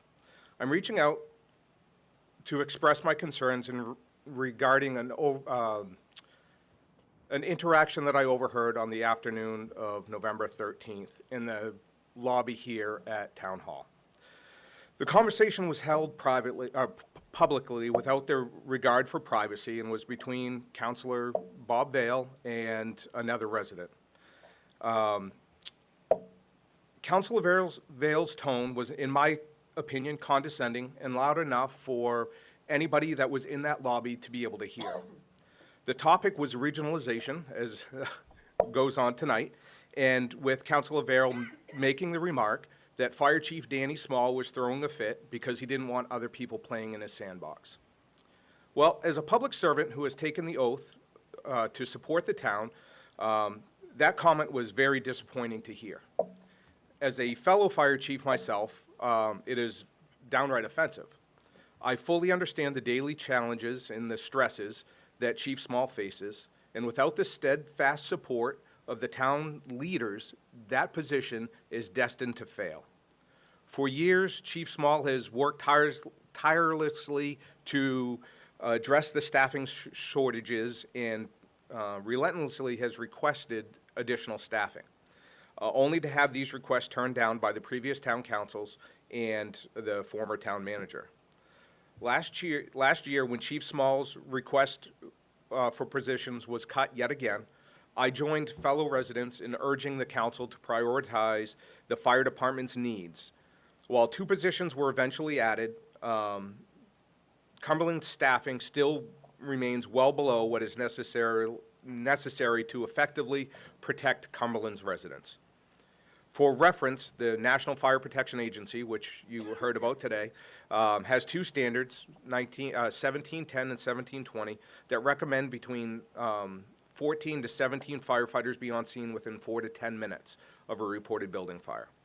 We haven't met those standards here in this town for at least 20 years. And yet, here we are in 2024 with no progress. Our fire department currently has 2 firefighter EMTs or paramedics on shift 24 hours a day, 7 days a week. And there's 3 on duty half-time. But the problem is when one crew is out on an emergency call and a second call comes in, we're reliant on our volunteers and our mutual aid partners. We're reliant on student live-ins, which is very dangerous position to place those students in. They are here to learn, not to be counted as staffing, but yet we are counting them as staffing because we don't have another choice here in this town. As a paramedic for the last 20 years, I can attest to the immense pressure and isolation of handling critical situations with minimal resources. I vividly recall a cardiac arrest on the outskirts of our town where my partner and I worked alone for 10 to 15 minutes before any additional help arrived. That is the loneliest place on earth when you are trying to save somebody's life and there's nobody there to help. This is an unacceptable situation for not just our emergency responders, but it falls short of what our residents deserve. While I fully recognize Councilor Vale's interest in regionalization and collaboration, I have to question what Cumberland truly brings to the table at the end of the day. We look at the staffing in Falmouth and Yarmouth and say, they have staffing, why can't they handle us? Well, they have staffing because that is what their towns have determined is sufficient staffing to meet the needs of their community. You can't add another 1,000 calls that Cumberland has and say, well, we can meet the staffing with these communities. It just doesn't work. The numbers don't work. We can't add another 1,000 calls and expect one department's minimum staffing to work. So, neighboring towns like Falmouth and Yarmouth have invested to make sure that they're adequate staffing. And even that, adequate is very subjective, right? What's adequate for them might not be adequate for us. Steve, if I may, if you'd like your additional 2-minute rebuttal, I can give that to you now if you'd like to finish your. Okay, that's perfect. Is that okay? So, yep, in light of these concerns, I feel that Councilor Vale needs to offer a public apology to Chief Small and recognize the chief's dedication and the service to our town. His remarks were uncalled for, and his conduct does not reflect the level of respect and support that we should extend to those working hard for our community's welfare. Chief Small has been a dedicated member of this community for as long as I can remember, and he deserves better. Thank you. Thank you.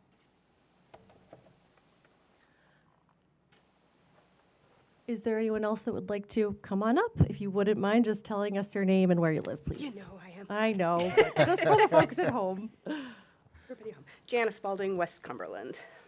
All righty. At a recent town council meeting, it was mentioned that one or more members of the council meet weekly with representatives of the North Yarmouth Select Board and the school district. This regular meeting was touted as important for collaboration with those two entities and impactful in improving awareness and increasing collaborative efforts. It was, in fact, cited as a reason to allow the district, an independent and non-town entity, to, COVID, passed, to select one of its members to represent the district's interest on the Cumberland Comprehensive Plan Committee. Despite indications that this regular meeting has been occurring for some time, it's my understanding it predates this current formation of the council, I was unable to find anything in the public record outlining what has been discussed in any of the meetings, and I was curious to see what had been discussed, or how it had benefited or informed the remainder of the council.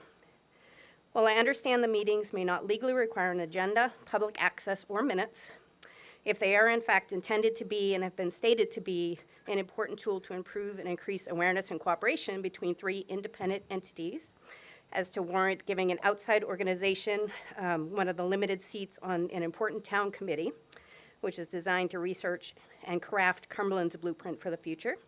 Surely there are regular reportings made to the town council and to the town manager.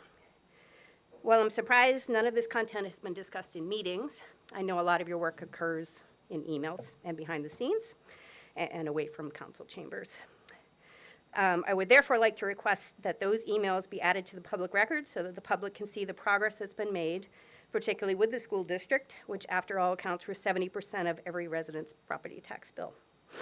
I'm particularly interested to learn if the meetings have resulted in such improved awareness and collaboration to warrant the school district having a representative on a town comprehensive plan committee, why the district did not reciprocate with a town representative on the district's building committee, and if there are any other planned roles for the district forthcoming that would permit the town to play an equally key role in the district's future planning. If this procedure requires not FOIA, sorry, federal, FOA request in writing, I'm happy to submit that by email, but I wanted to state my interest tonight. Separate from a request to view the accountings of meetings to date, I would respectfully request that reports be filed from notes kept at future meetings and that the council add it to all future meeting agendas, both for transparency's sake and to ensure if the purpose is truly improved communication and for the ultimate benefit of Cumberland, that all councilors as well as the public are fully aware of what's being discussed. And since I have 2 minutes left, I'm gonna throw this in here. While I'm up here, I'd like to thank and applaud you all for 2 agenda items that you're gonna discuss later tonight, particularly Denise, who I know has been a driving force behind both. Both the revised fireworks ordinance and the artificial infill ordinance arose out of community concerns, and I appreciate the work that went into researching resolutions and coming up with a workable compromise, and I know it wasn't easy. It's nice to know that residents' concerns are heard and to see them being taken seriously and addressed, so I appreciate that. Thank you. From a process perspective, I just want to let everyone know, it is not, public comment is not, it's not our practice to engage in discussion or respond during this time. Counselors will have the opportunity to bring up items under new business later on in the agenda, so I ask for everyone's cooperation in adhering to that policy. I would ask that you rescind that for a moment while there are still people in the room that are like to should hear my remarks. And if it'll just, I think that I'd like to move forward and see if there's anyone else in the agenda, or anyone else. remarks will just take a minute, Madam Chair. I would like to finish public comment because there may be other folks here who want to speak at the podium. We have a process. Let's follow our process. Is there anyone else who would like to speak during public comment?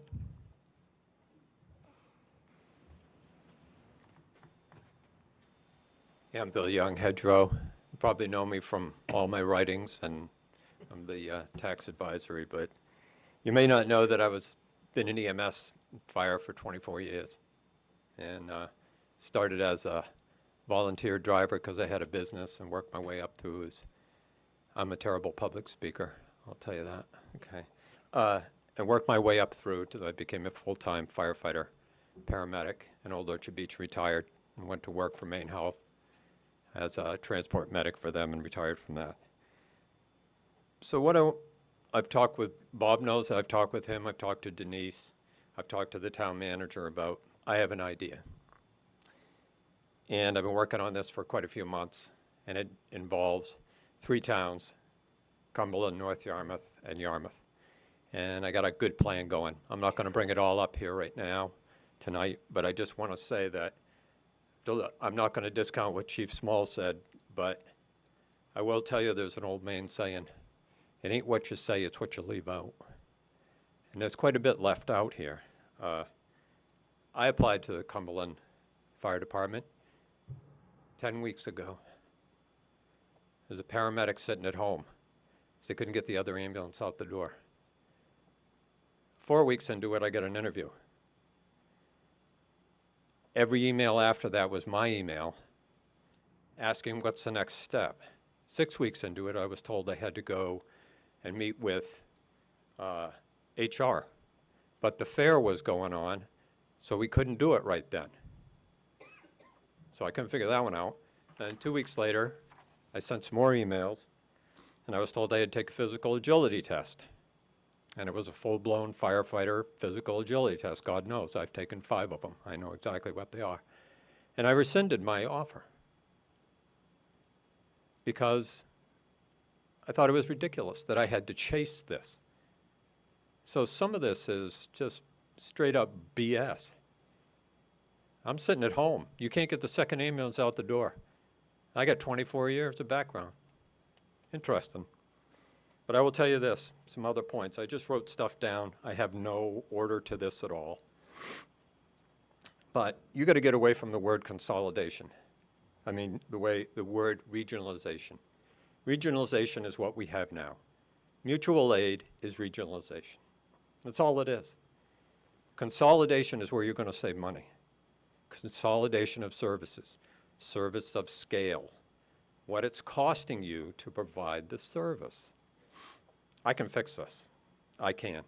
I guarantee I can fix this. At least if I could get everybody to the table, the 3 towns to the table, and sit down and talk this out, I could save there would be better service for all 3 towns, and it would cost less ultimately. We could do this. But you gotta understand something. You really do. New England is an anomaly.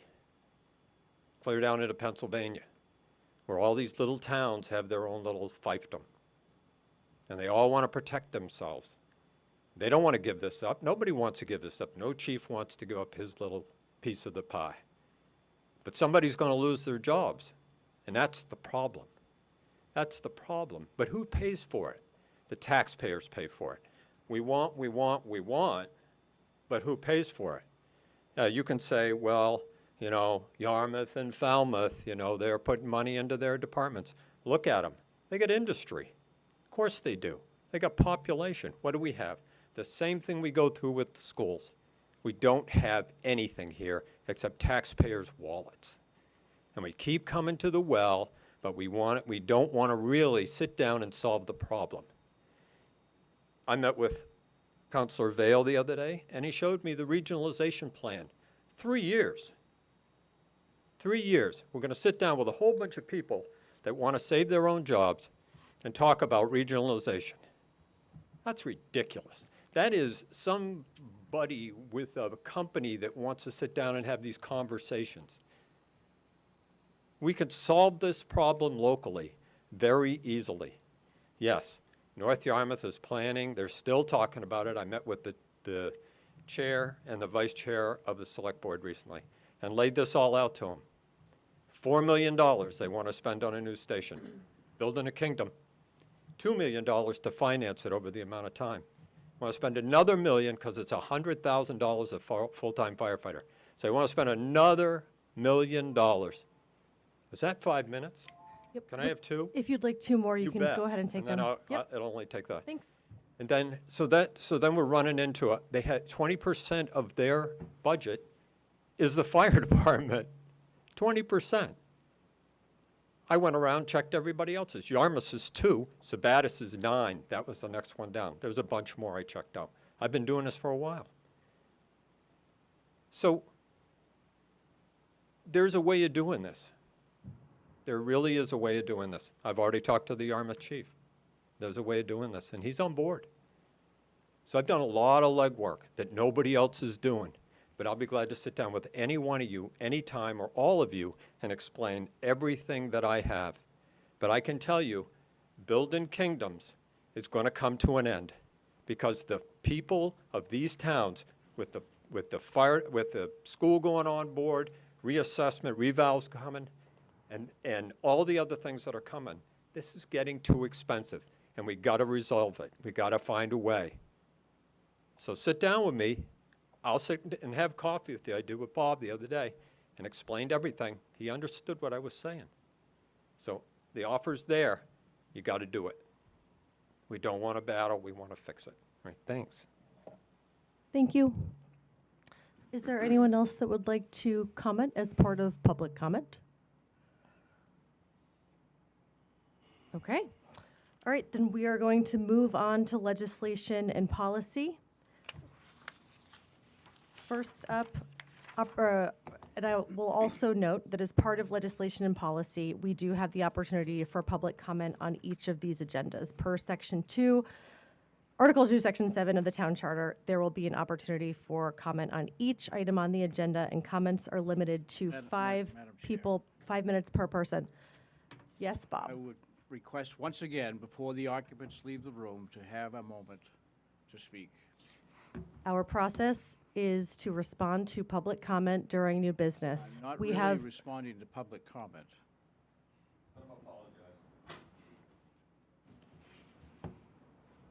okay. Chief, could you call the 2 gentlemen back in for me, please? Mr. Sloan?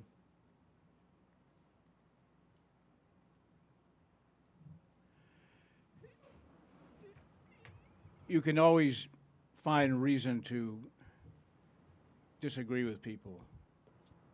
You can always take umbrage, you can always take a side. But I think when you have been called out, it's time to show humility and a little bit of character. So I would offer my public apology to Danny Small. You have to understand that you have my full support as leadership of the fire department here in the town of Cumberland. We may disagree on process and where we want to go forward and what we both feel is in the best interest of our community, but the ideals that we both, I know, stand for is the best interest of this community. So my comments that I may have, I did say, unfortunately I don't recall them, but was not of high character, and I offer my apologies, and I'll make sure that it doesn't happen again. Thank you. Thank you, Bob. Thank you, Dan. Thank you, Steve. All right. Moving right along, 24-132, to appoint Jennifer Doughton as Registrar of Voters. I think after that huge vote of confidence we got for Jen's amazing and deft handling of the election, this is probably a bit of a no-brainer, but just for folks at home, we do this every 2 years to reappoint. So that is what we are doing tonight. A little bit of housekeeping, but here we are. Would anyone from the public like to comment on this agenda item before we get into council discussion? Okie dokie. Any council discussion? I would give you a motion. Unless anyone has something to say. Right. I'll second. All right, I move to appoint Jennifer Doughton as Registrar of Voters. Right, we have a motion and a second. Is there any discussion on the motion? What's her Bless you. qualifications? Oh, I don't know if she has any. We've got a motion and a second. We'll call for, or any discussion? Nope. Yep. Nope. All right, we're good. We'll call for a vote. All those in favor? Unanimous, Brenda. Okay. Next up is 24-133, to hold a public hearing to consider and act on amendments to Chapter 98 fireworks of the Cumberland Code of Ordinances as recommended by the Ordinance Committee. I will punt over to the chair of the Ordinance Committee, Mr. Vale, to give us a bit of an update on this. I'm gonna stop charging you too. The ordinance committee met, I want to say it's last week, but I believe it was the week before. And Mike joined us via Zoom. There's a lot of ongoing discussion about fireworks and what is the utilization of them? How does a town enforce them? And it's something that's, like a lot of things, science changes. We understand things differently, and we make changes accordingly. When some of those are safety aspects, we have, new features on a car, self-steering, collision avoidance, traffic avoidance.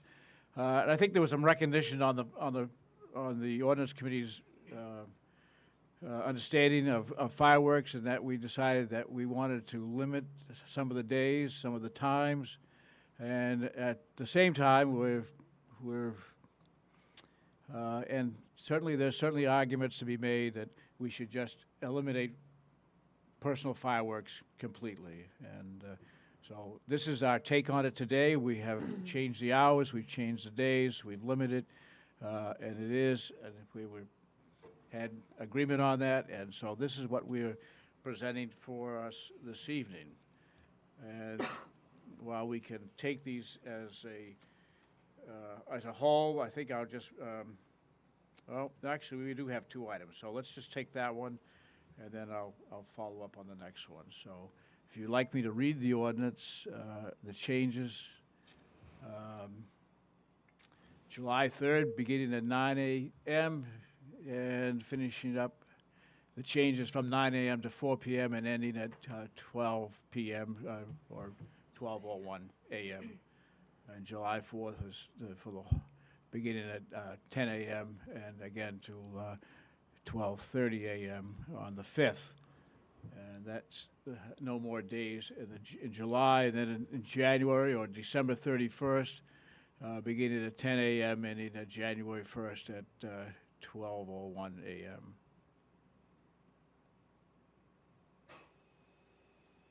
And then your last one, right, getting rid of January 1st. Yes, Yeah, that's, across, right? yeah, that was eliminated, that day was eliminated. So Just to clarify, Just New Year's Eve. Is it 12 a.m. or 12:01? Because this states Well, it says 12, but Yeah. for the public's sake, so there was no confusion of AM, PM. Oh, okay. Gotcha. It's 12 p.m. Oh, it does say 12 says p.m. 12 Bob. p.m. So though. basically from 10 a.m. New Year's Eve till noon the Crazy. following day on New Year's.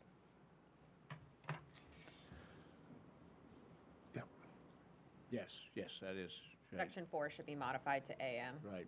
Got it. Madam Chair, if I may, there was some extensive discussion and, on this, but it was till noon on January 1st. Noon, okay, so. Yeah, January- on that okay, one. so- But the 5th Oh, I was- see. I see. Okay, so the 5th we've And the scratched 5th is out entirely, completely, Right, yep. and then 12. Okay, so it should be PM. Yes, ma'am. Because it's the afternoon on the following day. Okay, awesome sauce. So essentially, we are starting later on July 3rd, but we're ending at midnight instead of 10 p.m. On the 4th. 4th of July, an hour later beginning, and then, yeah, leave at midnight instead of 12:30 a.m. And then, yeah, pushing it an hour back on New Year's Eve in the morning from 9 to 10 a.m. So before we get into council discussion, is there anyone in the audience that would like to comment on this ordinance change or proposed ordinance change?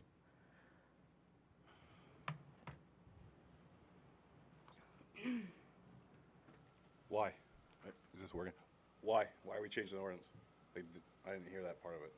So if the context is helpful, we've had some folks, and feel free, Denise, if you want to extrapolate on this, but we've had some folks write in distressed pets, sirens, or sorry, the fireworks can be distressing to dogs.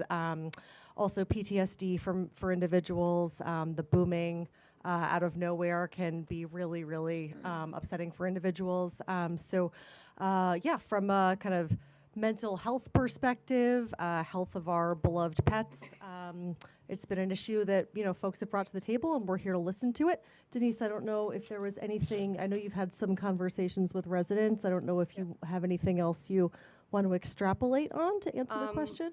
We had quite a few emails come to the ordinance committee when this was on the agenda, and of note also was individuals with service animals having an issue with, when this is happening, their service animal can no longer serve them. And so it's in particular that 3-day window around the 4th of July where it's constant 3 days where you can't rely on your service animal. And so either eliminating that or bringing it down to just the 4th of July, or there was a compromise at the ordinance committee level where just later on the July 3rd, and then so it's, it's still over 24 hours total, but less.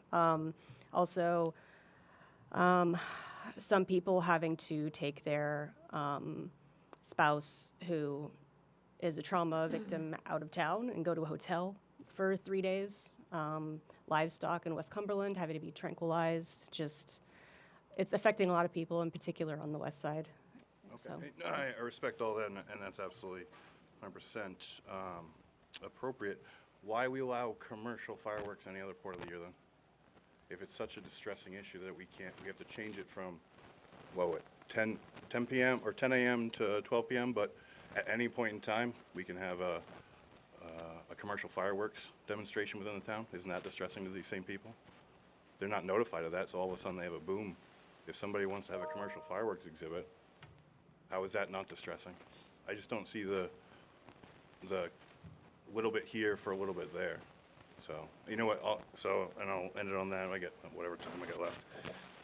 There's also a whole lot of other things that trigger people's PTSD and all sorts of things like that, fireworks being one of them, but also the undeniably disgusting excuses for war and all of these bullshit Ukraine flags I see around town. That triggers me much more than some stupid fireworks.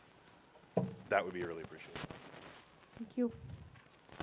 Is there anyone else that wants to comment on this item before we go back into council discussion? Yep, please. If you wouldn't mind just telling us your name and where you live. Thanks.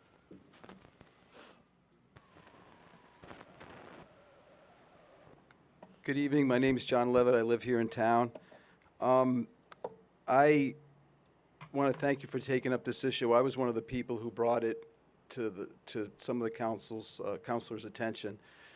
Just a tiny bit of background. In 2011, when the council approved this ordinance, I attended the meeting and spoke against it. I'm not in favor of it at all. I'm kind of biased because for 23 years I was the local state forest ranger, and unfortunately, I saw the negative impacts of fireworks, how it injured people, often kids. Obviously, as a wildland firefighter, it causes wildfires, so there's concern about that. So I never really saw the good side of it. Of course, when I was an officer, it was illegal, and we could take enforcement action. And then that was changed when Governor Baldacci allowed the use of the sale of consumer fireworks here in the state. The council took it up in 2011, and a couple of interesting things is that whole council has changed.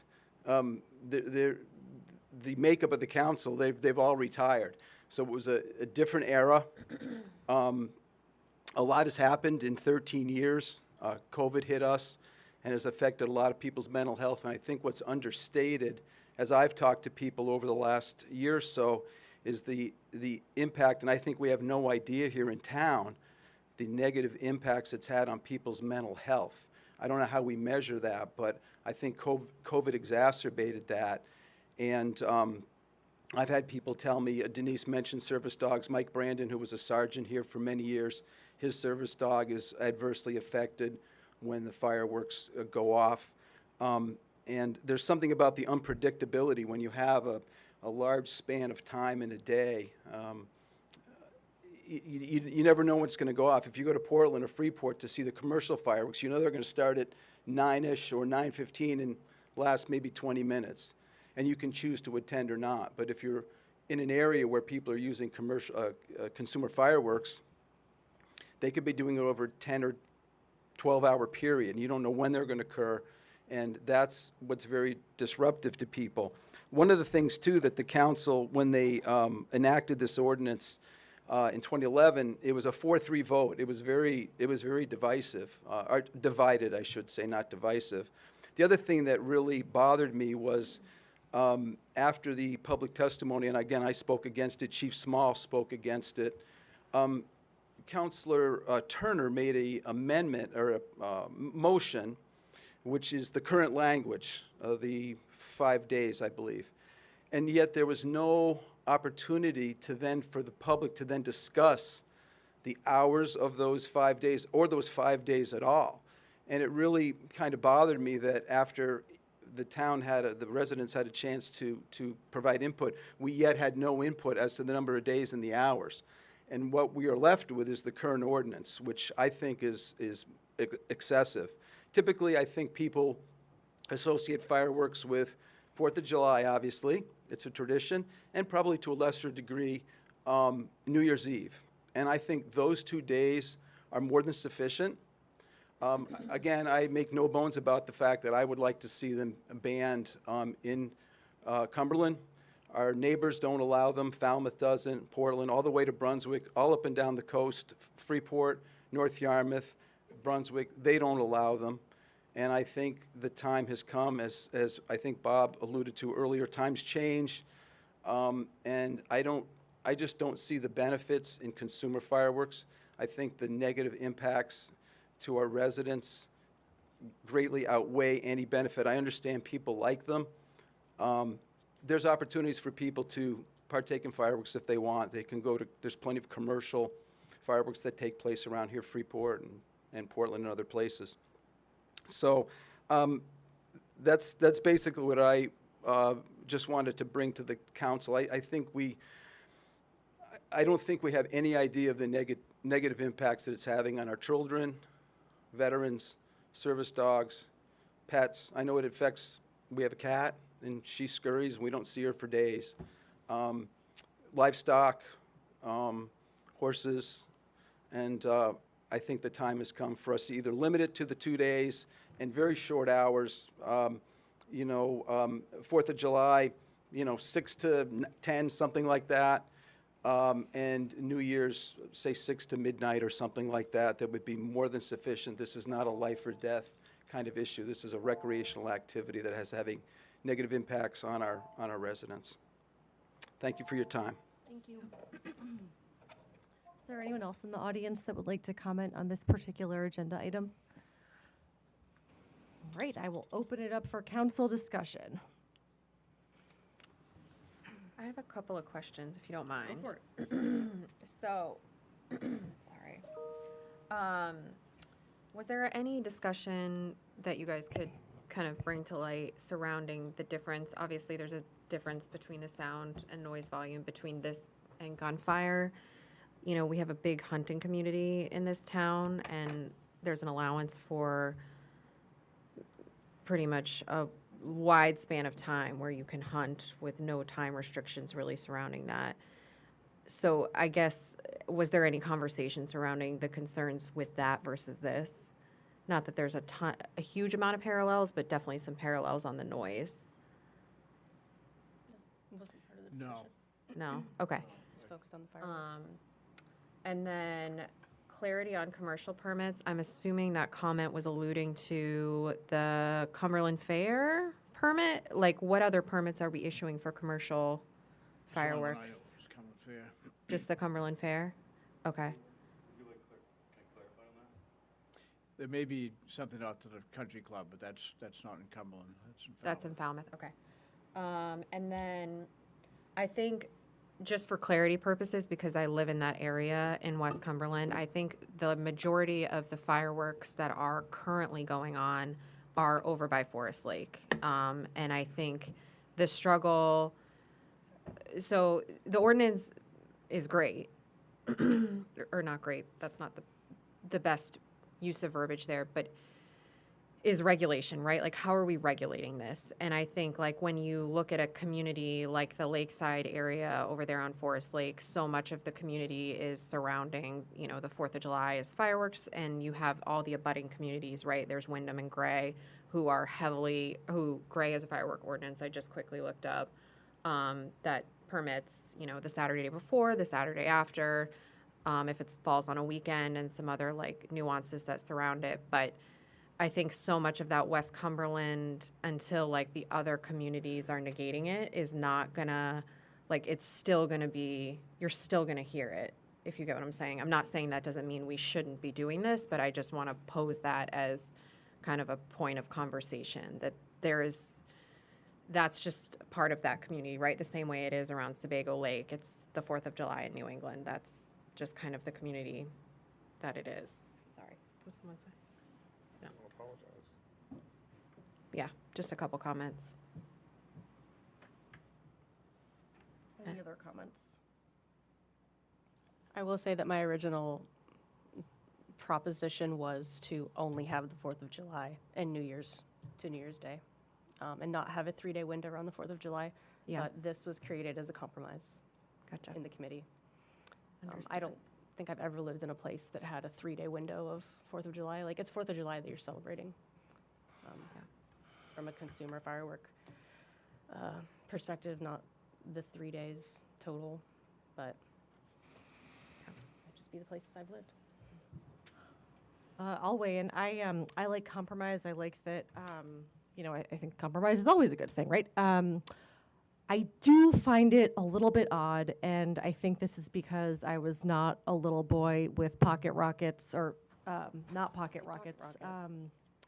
Bottle rockets. Bottle rockets, right? So personally, I find it a little odd that we start at 10 a.m. On the 4th, because you're putting up your firework or bottle rocket, and it's not dark. And so for me, it seems a little bit excessive. But again, maybe that's because I've never been a 10-year-old boy with a bottle rocket. But just throwing that out there, if we were looking at shaving anything off, I would certainly be, okay with, maybe shaving off a couple of hours, maybe starting closer to when it begins to get dark on the 4th of July. I don't know if for any folks that live around Forest Lake, where it sounds like a lot of that's happening, is there... Well, sunset's not till after 9. Right, so is there a lot of volume during the day? I mean, I think we have to decide what it is we're trying, and sorry, I wasn't part of the ordinance discussion, but I think we have to just decide what we're trying to accomplish. Are we trying to, better impact the mental health of our community and those that are impacted by the fireworks, or are we trying to be accommodating with hours? Because I feel like from a consistency perspective, it should just be like whatever the windows of time are consistently across the days. Like, in order to be able to implement and act on an ordinance, I feel like we need to be setting forth something that's actionable and can be done, not having to like check back in my notes to see what time the window of time is on these days. So I would say, or I would propose that it would be 4 p.m. till 12 a.m. 1 a.m. all 3 days, so that it's consistent across the board. But I also would ask the question of, like, if these concerns are truly, widespread in the community, then I would ask the question about, like, what are we doing for hunting hours, and what are we doing to ensure that, like, that isn't causing distress as well for that same community of people. Sorry, Matt, were you wanting to say something? If it's helpful at all, Counselor Douglas, the hunting is regulated by the state. It is, okay. So, because it's, I mean, look at, towns have the ability to determine what, if it can take place in there and by which manner it can take place. But Yeah. ultimately, the state laws set out all of that as far as when you can, the dates and times by which open hunting season is available. Yeah. And then you can, like Cumberland it's shotgun only in Cumberland, so that's different than Gray where it's rifles and Yeah. rifles and shotgun, and then Cape Elizabeth, for instance, it's only bow hunting is available. So unless you're on the water, so towns can regulate it to a certain level, but overall, it's run by the state. Mike, are there hours tied to that? I'm only asking because. Yeah, it's half an hour before sunrise to Yeah. half an hour after sunset. Okay. And maybe to your point about time, because, or the hours, right? I agree, Yeah. it is a little bit confusing to have to go back, but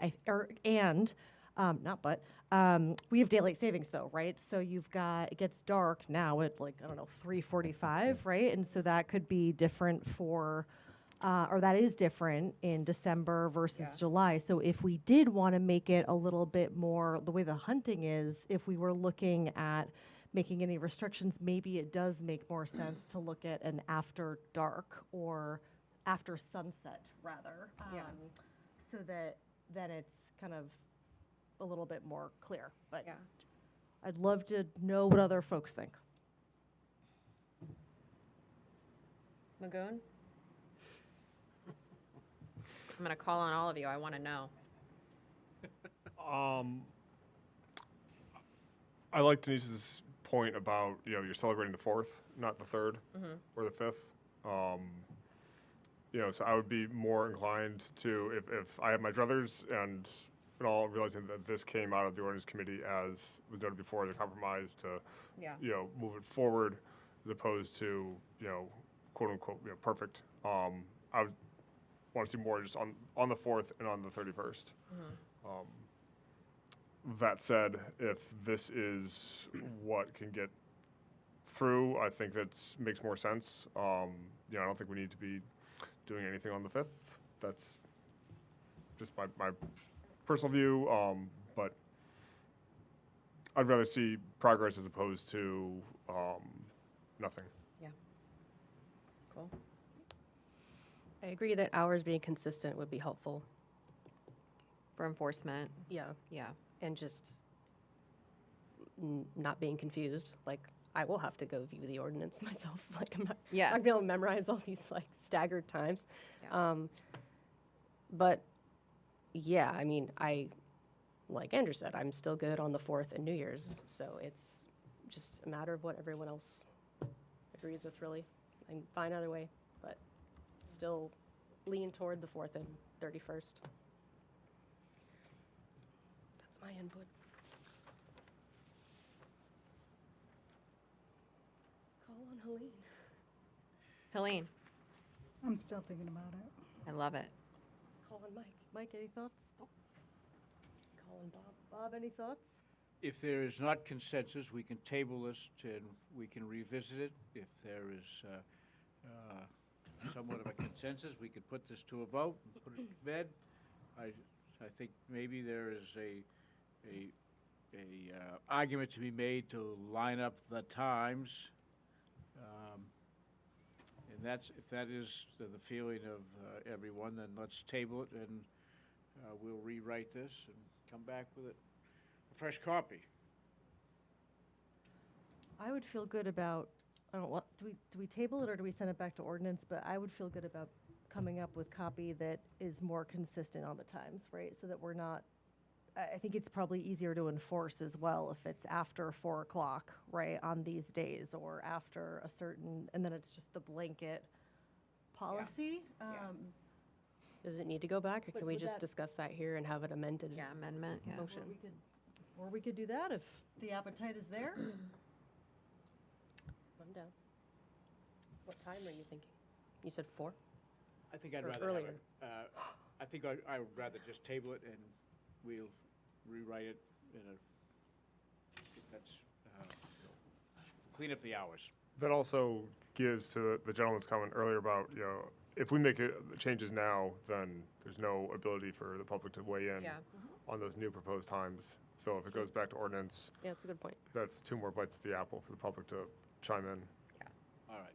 I definitely am in favor and I'm- support of the July 5th removal, by the way. I think that's we should do that.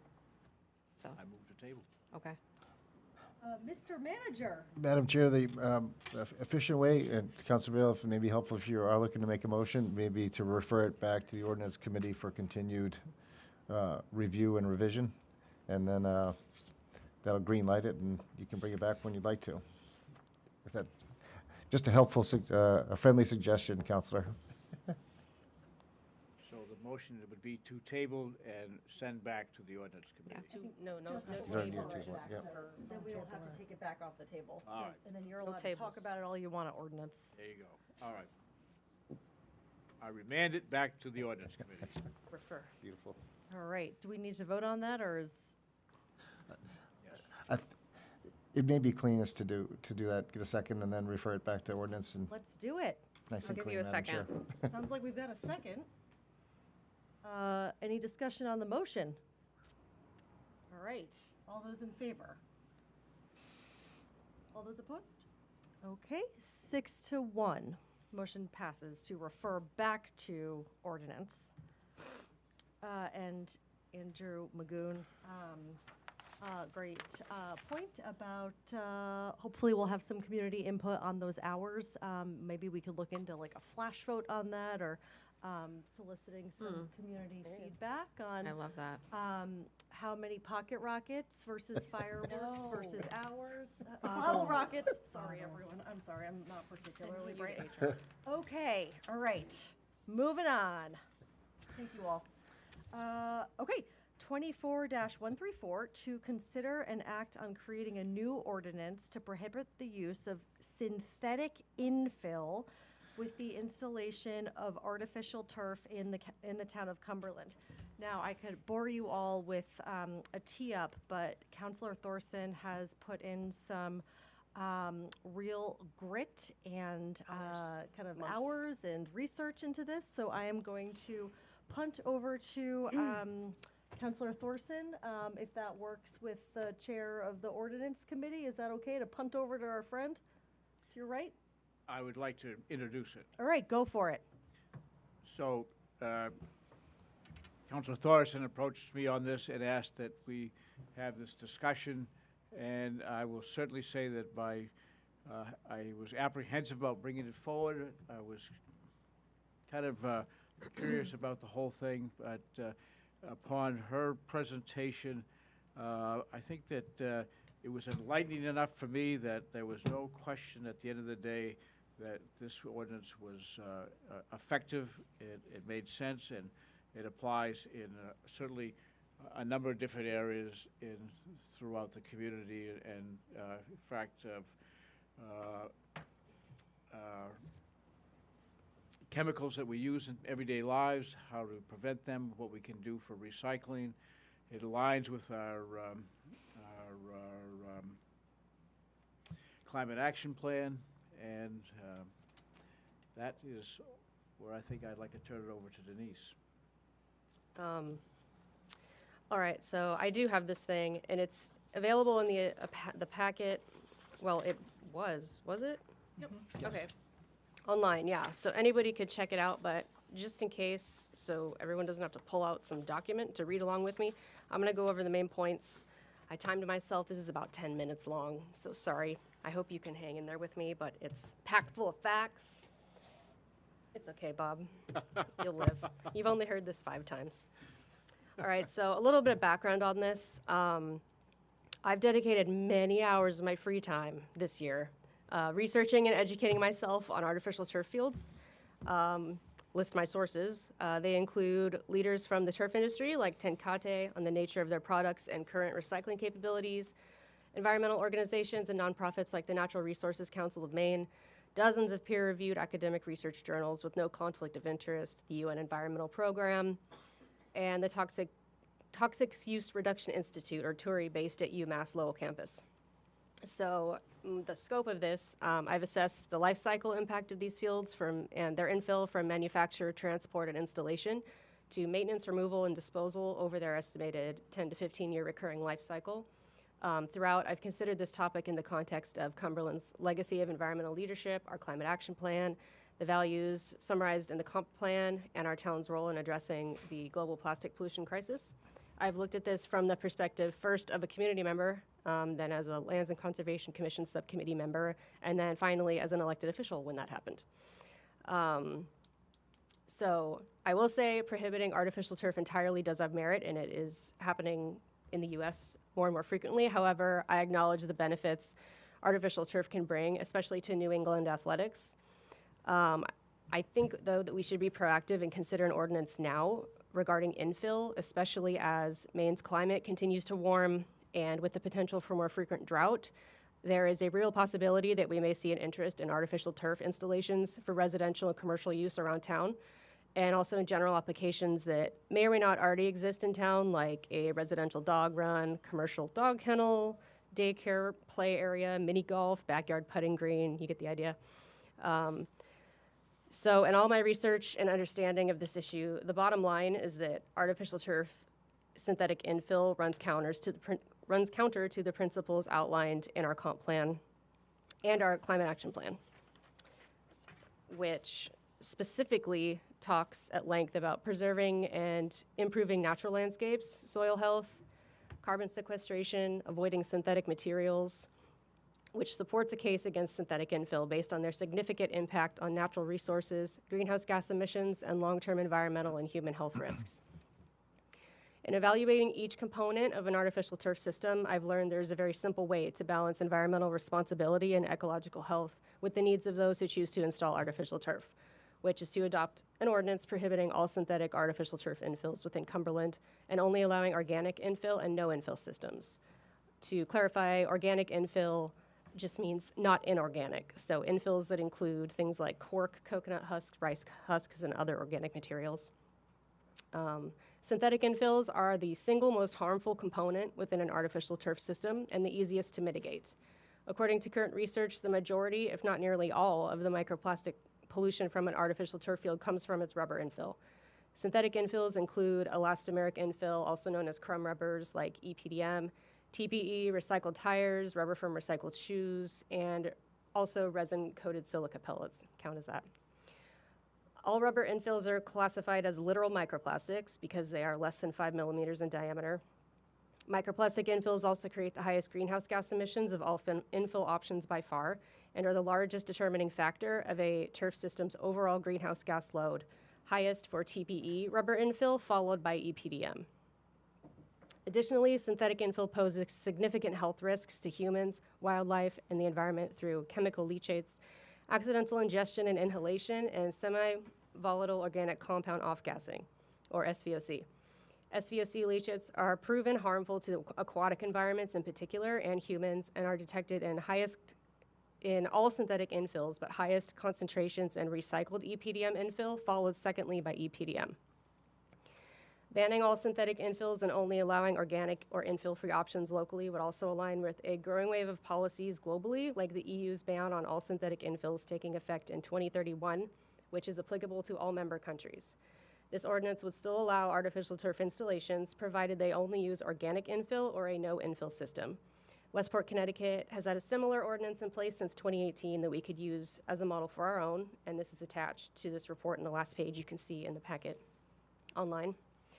Regarding the climate action plan, synthetic infill conflicts with it regarding its contributions to climate change, plastic pollution and waste generation, and environmental and human health risks. Turn my page. Additionally, regarding greenhouse gases, we should consider the full life cycle and energy consumption of synthetic infills as a potential source of Cumberland's annual total greenhouse gas emissions, thus impacting our climate action plan goal to become carbon neutral and climate positive thereafter. An ordinance prohibiting synthetic infills would greatly mitigate the net greenhouse gas emissions and energy consumption of any installed artificial turf field within town.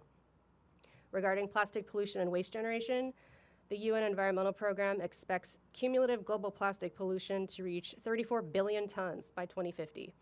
Artificial turf fields and synthetic infills produce significant non-biodegradable waste and contribute to the global plastic pollution crisis, which contradicts the CAP's Climate Action Plan's goals for waste reduction and responsible resource use.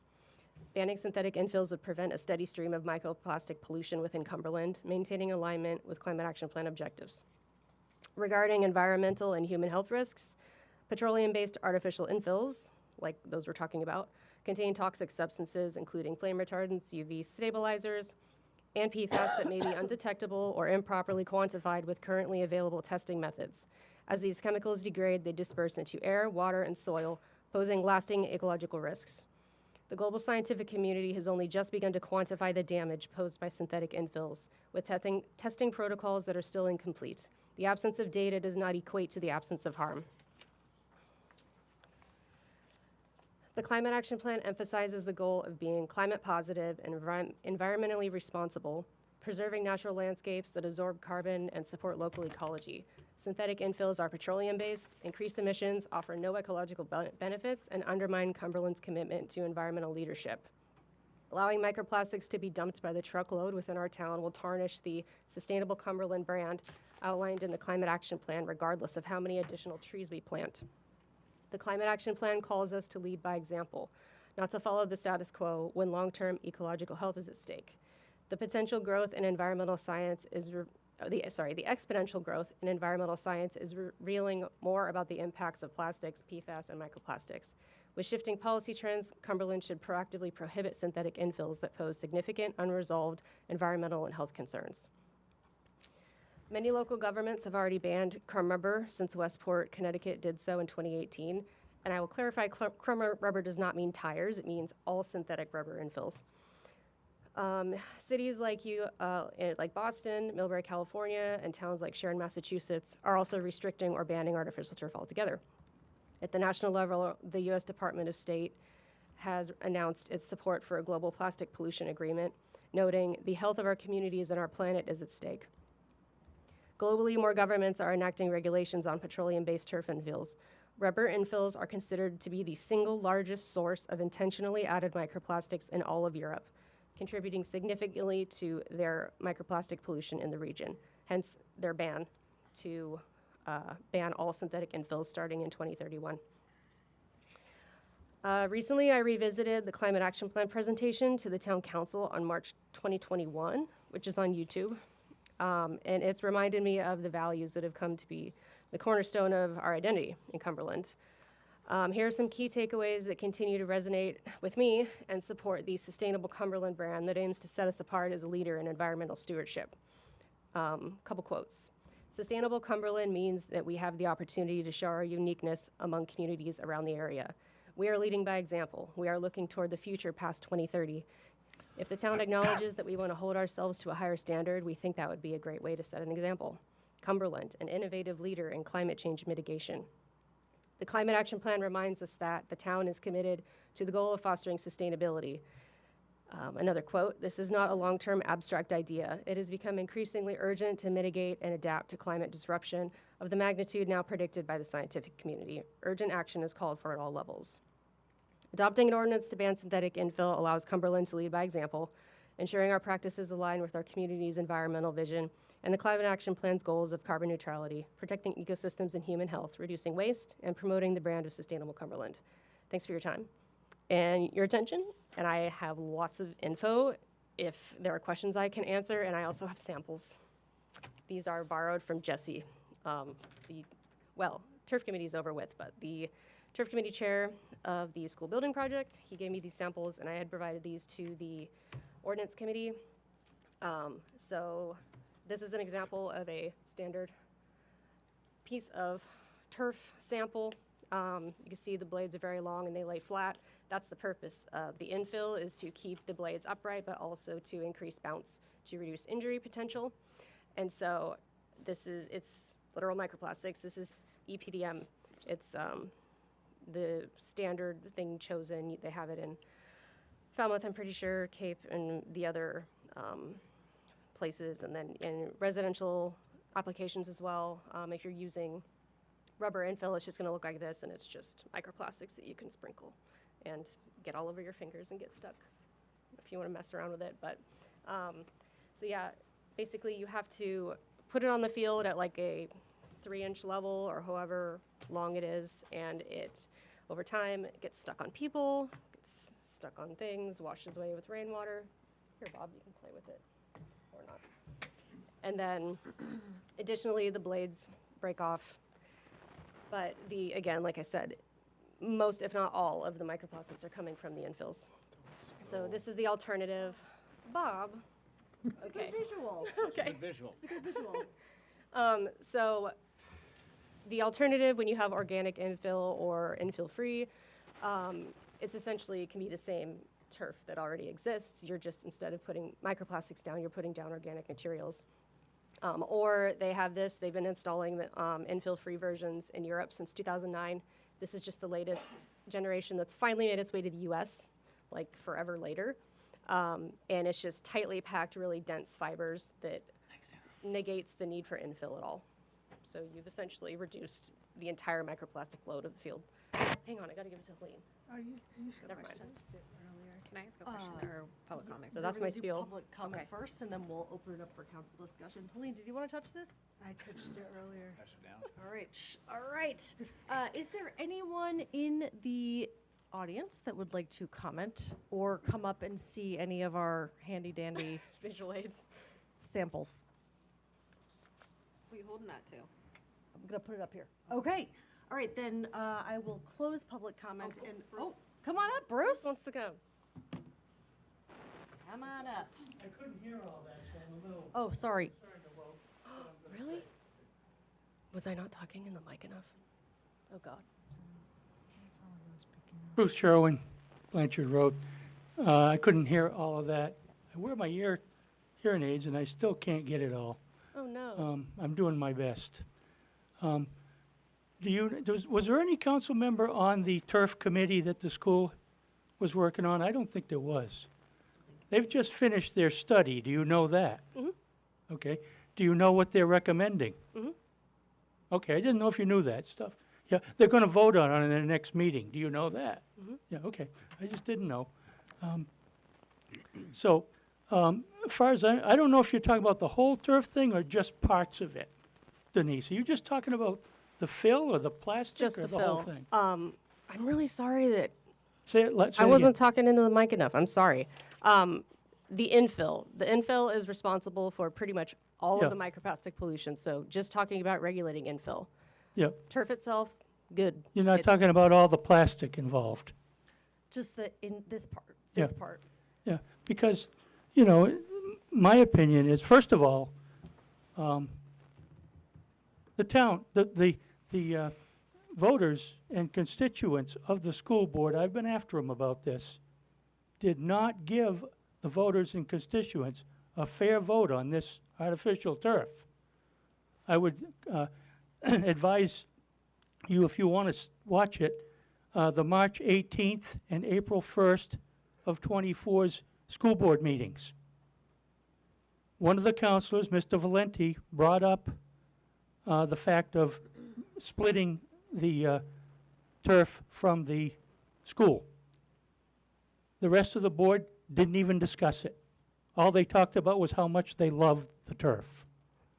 The next meeting, April 1st, he brought it up as a motion. He mentioned that he had gotten a lot of word from constituents about splitting it.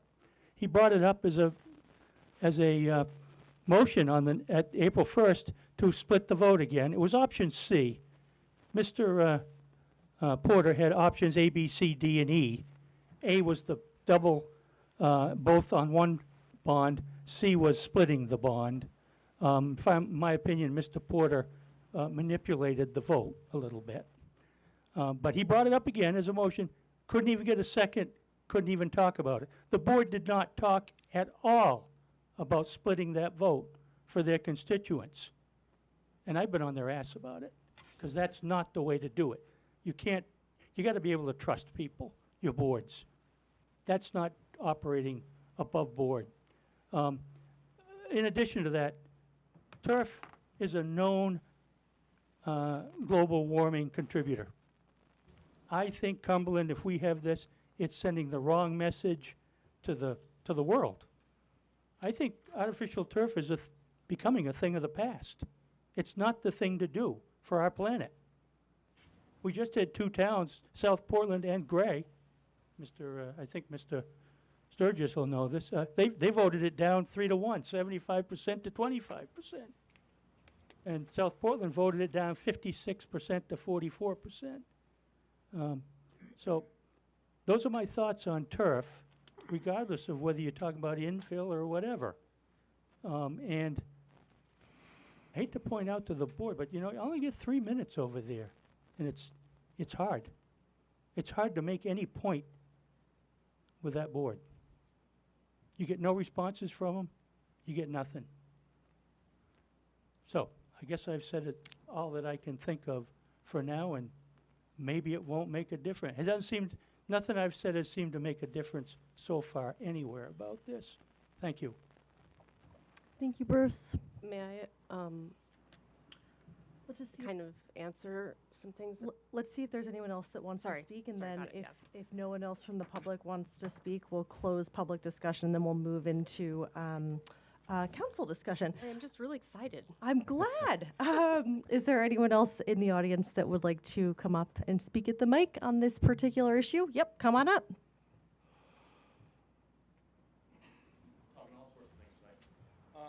Looking for more so of a clarification.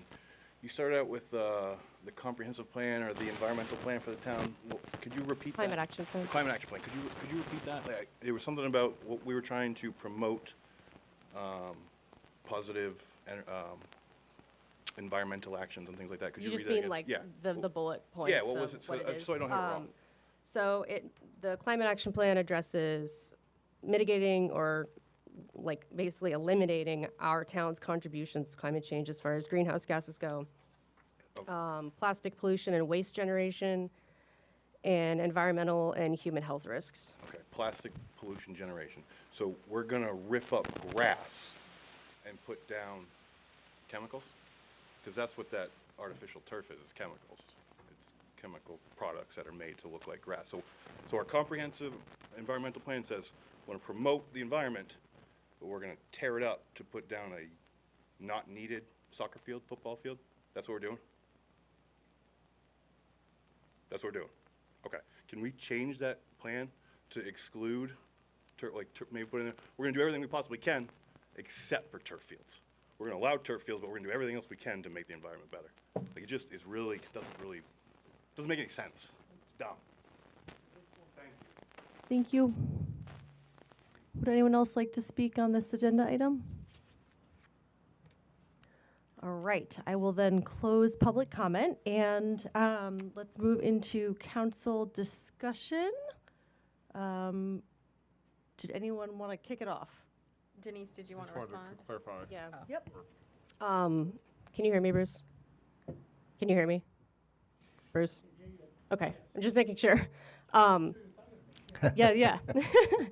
I wanted to touch on a few things you said, because I do have particular figures that might help.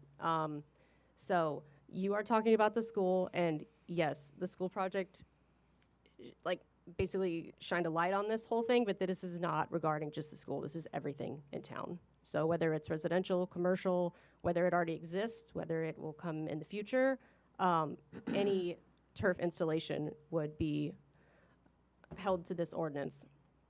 Also, the turf carpet, yes, it is plastic.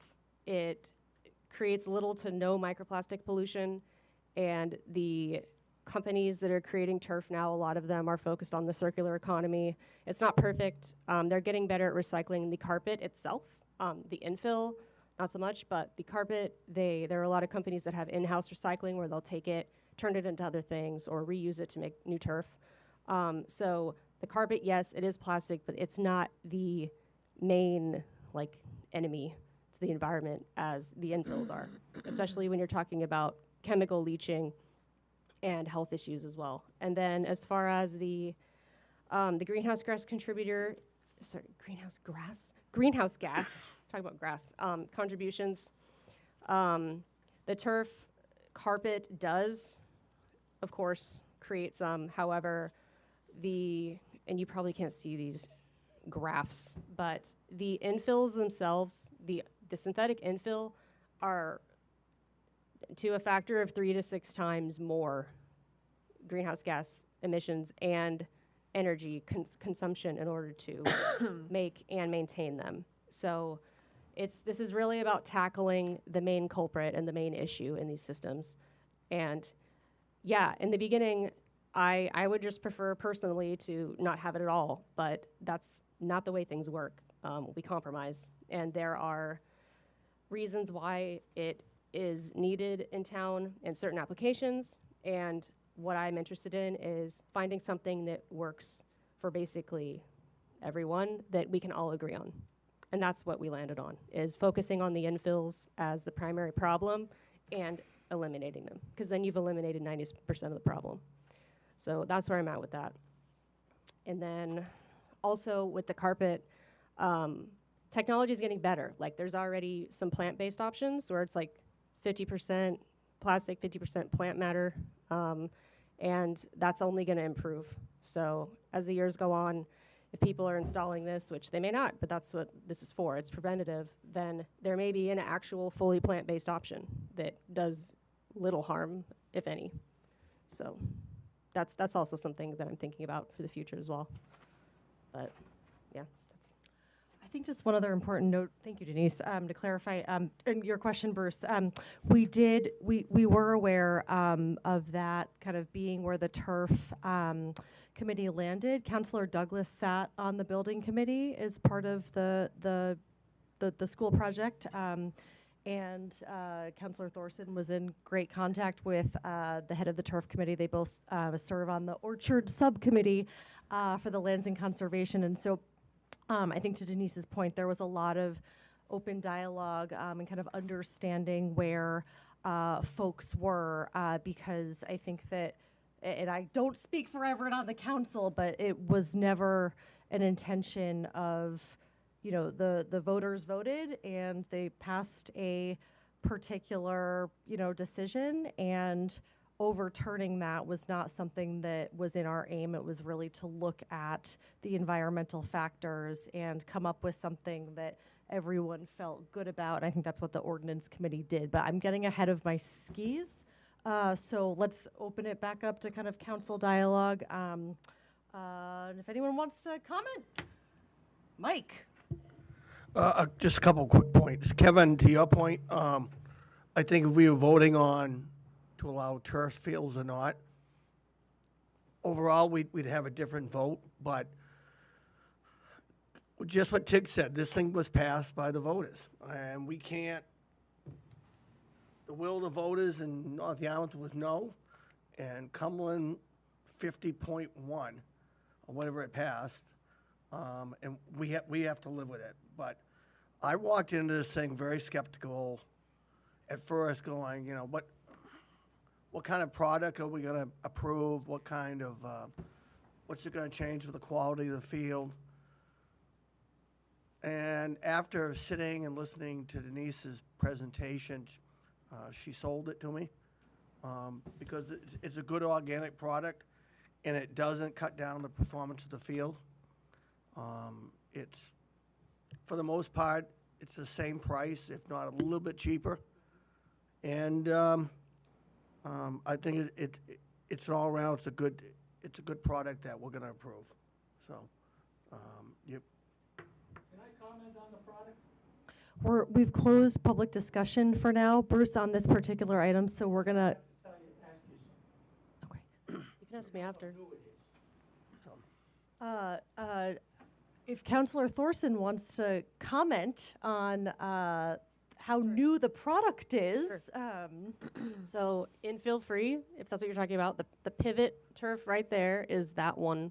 Yes, that is the infill free option, and it is like the newest generation of something that's already been in place in Europe since 2009.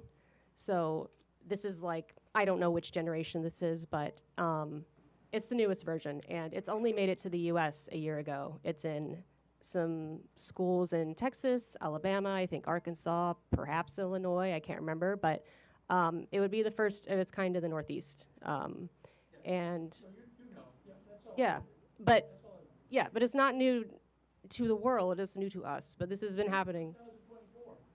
2023. That's what Jesse told us. Yeah. Well, in America, 2024. But yeah, they released it in 2023. Yeah. Thanks. Any other comments? Yeah, I think I have. Into the mic. Yep. No, Oh. I think the mic. I think I have one question, and to Tig's point, I'm on the building committee, and so I had listened to Jesse's turf presentation, and one kind of question that I don't know or was curious if there had been a dialogue on is about the pad that they're discussing that's going potentially underneath it, and this might be out of scope, so you could tell me to go talk to Jesse about it or the school, and that's fine, but just trying to understand what kind of impacts that might have on the environment, right? If we are going to implement this, like, are then we going to have a discussion about, whatever the next material is that they might potentially use as a subsurface? So I was at the school board meeting when Jesse gave his presentation, and that's available online. And there's a slideshow showing kind of like the cross section of Yeah. these shock pads, and there's different options. I have no idea what path they're going on there, but it's essentially just it's either a mix or it's just like a homogeneous material of a foam or some other material that is recyclable, and also it lasts a very, very long time. Yep, As I long as recall you that. don't expose it to UV, which is not because there's turf on top of it. Okay. So, but no, I don't exactly know if it's like a styrofoam type material or what it is. Okay. But yeah, that's Jesse's question. And then just also reading through kind of your presentation prior to this meeting, one of the things that kind of came to mind, knowing when there were conversations about a new playground, was, would this also pertain to the playgrounds? Used rubber. Yes. Is that the same thing? No. Different. And I had just talked to Leanne just really briefly at the school board meeting about that because it's also what the track's made of. So Yep. the ordinance is extremely narrow. It is just infill on artificial turf fields. So it is still rubber on a playground surface. It's still rubber on a track. However, it is fused. It's not loose material migrating into the environment and onto people. So no, if that's something that wants to be explored at a later date, sure, but this is just in the scope of artificial turf fields. Okay. Infill. Then the other question I had about the use of the term field is, wouldn't it make more sense if you're looking for it to be an overarching ordinance, for it to be more of a word that's like installations? I just keep saying it because it's just what I'm used to saying. But yeah, I'm using the wrong terminology. It's Okay. this here, like It the does say Westport installation. ordinance, it says an ordinance prohibiting the use of artificial turf containing synthetic infill. Okay. So yeah, turf is turf. I'm just saying field because I'm Okay. used to it.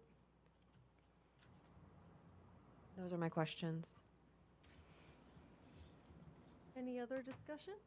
A quick question. Matt, is the school commented to you or to you on where they are with this?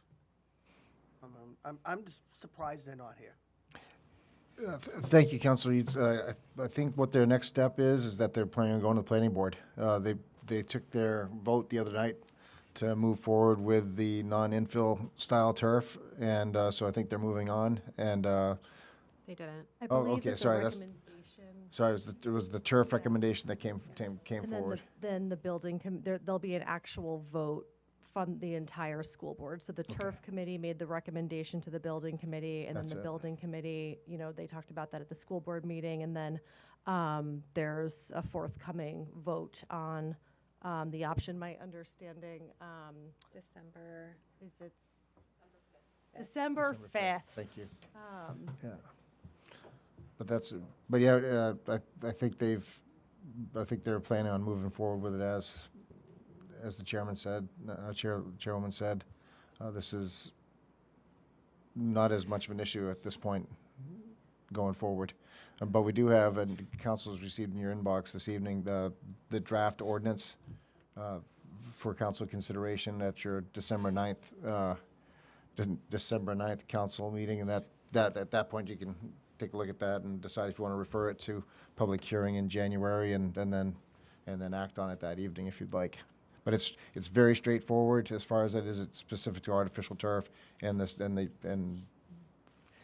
almost it's an expanded clone of the Westport, Connecticut ordinance that that Councilor Thorson had in her packet.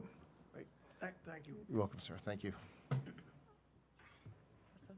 And we had been in communication with the superintendent to extend kind of the window to make sure that if we were to move forward with this, that we would kind of have that final vote in early January, so that if anyone in the community, athletes, wanted to come and talk to us about it, they would not have to do so in the middle of finals, which would, I think, be a good thing. So being able to, if there is the appetite for the council to consider this, and kind of move on to the next step, then there would still be ample time for either anyone from the school board or the community to come and, talk with us about it.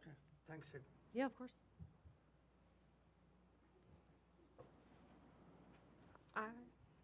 I would be in support of this. I think that, I've had a lot of conversations leading up to this meeting while sitting on the building committee, and then also with Councilor Thorson, and just my own independent research. And this is something I feel comfortable with. I think it aligns with our climate action plan, and I think it's not closing the door on the turf field, which I think was my initial concern when these conversations transpired, being as it was voted on by the community. But I also think it kind of allows for some directive to ensure we're setting ourselves up for a better tomorrow. So I would be in support and would offer a motion unless there's further discussion. Would anyone else like to weigh in? All right. No? All right. I move to authorize the town manager to direct the town attorney to craft a new ordinance to prohibit the use of synthetic infill with the installation of artificial turf in the town of Cumberland, with the document to be provided to the town council for review on December 9th, 2024, and then referral to a public hearing to be held on January 13th, 2025. Second. We have a motion and a second. Is there any discussion on the motion? All right, I'll call for a vote. All those in favor? Unanimous, Brenda. All right. Next up, we have new business.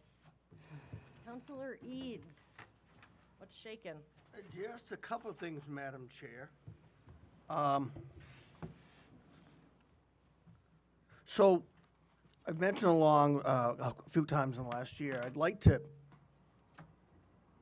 have us sit down. I know we're busy. We've had a lot of stuff thrown at us in the last few months.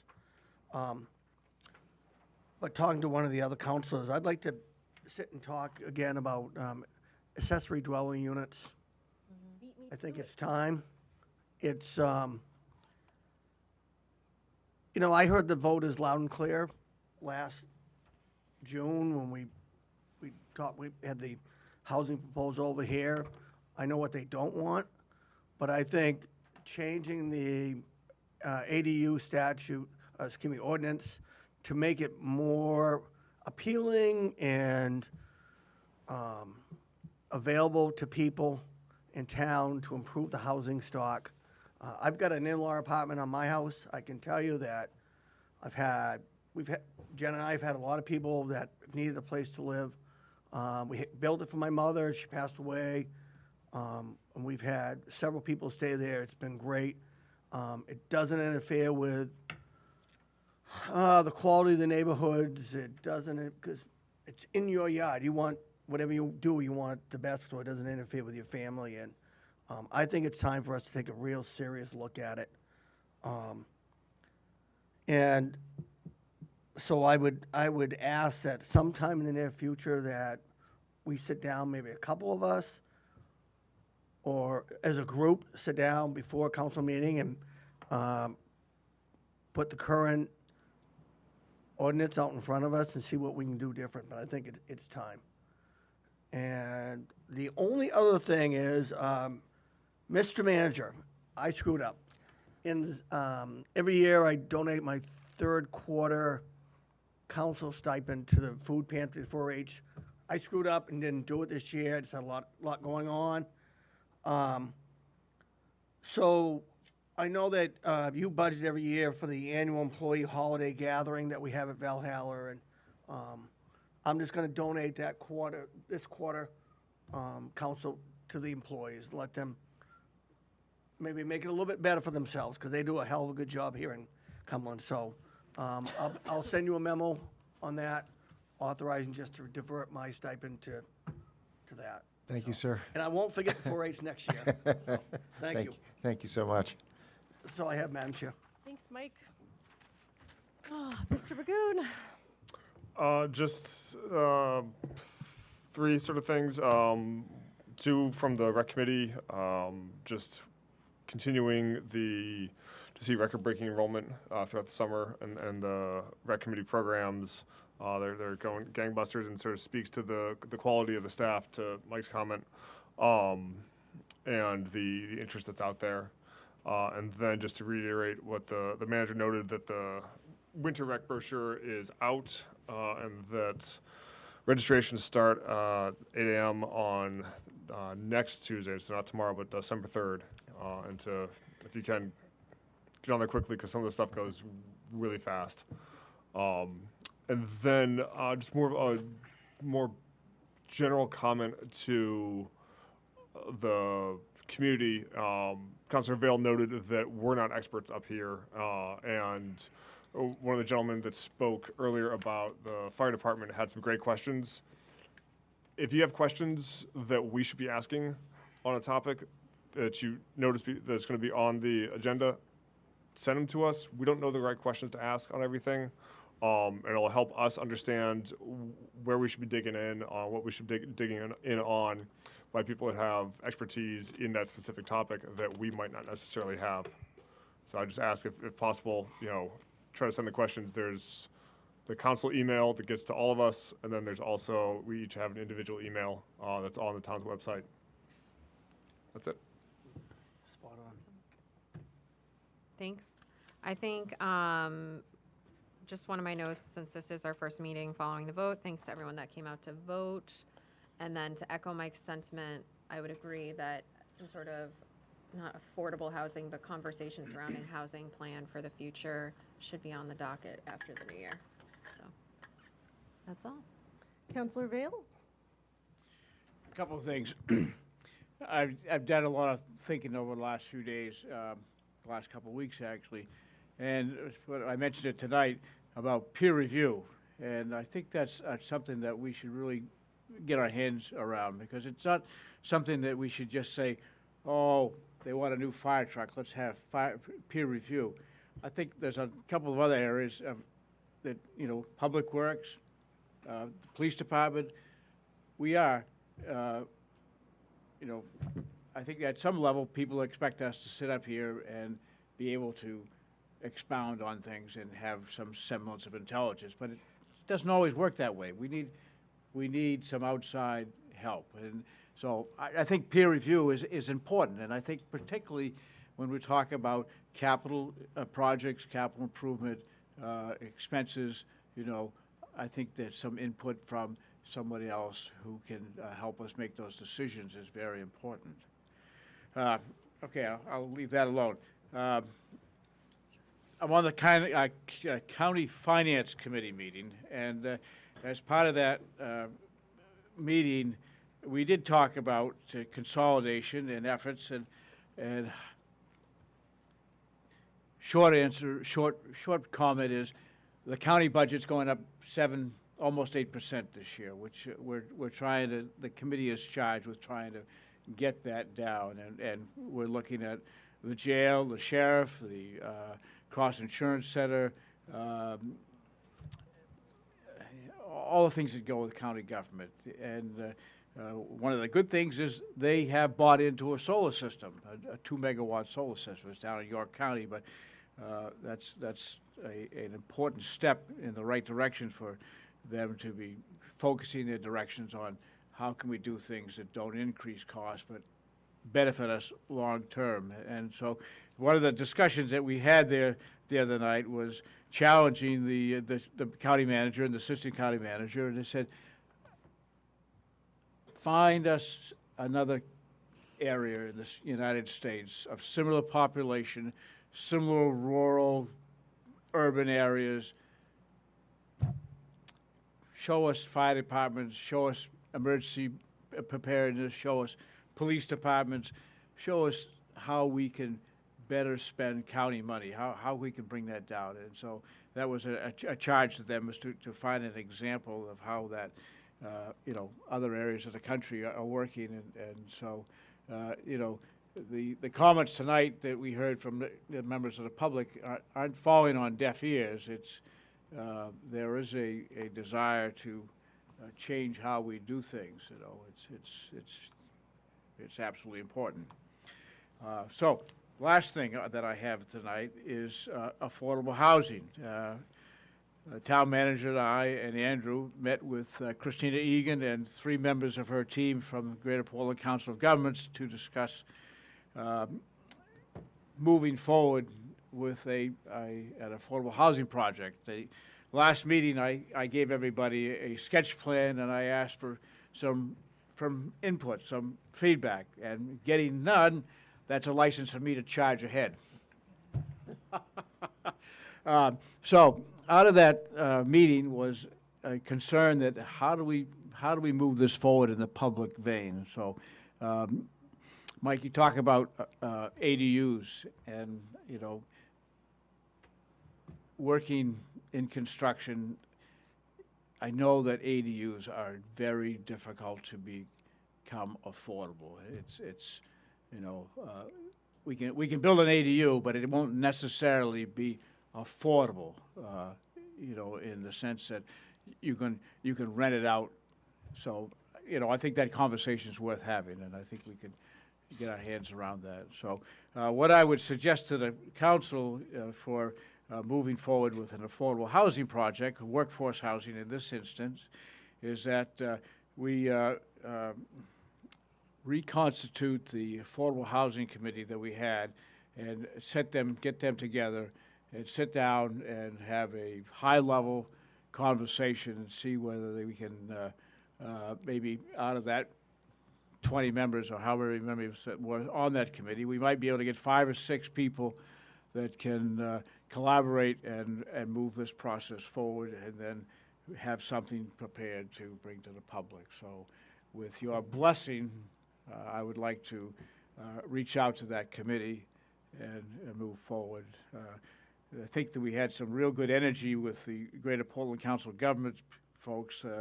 They were very helpful. They had lots of good advice, but certainly one of the things that the takeaway was how important it is to engage the public on this. So, Bob, I got a reply on that. Didn't we hear the voters last June? The voters were loud. 70% of the people said no on a project. Absolutely no. And now you wanna kick it back out, Bob? I mean, we can think outside the box, but the voters spoke. They don't want it. And I'm not gonna be part of any project that basically turns around and gives the finger to the 70% of the population. That's exactly what you're proposing. And the housing, you're asking to kick that housing committee back up? They're the ones that proposed something that they were so out of touch with the voters here in Cumberland.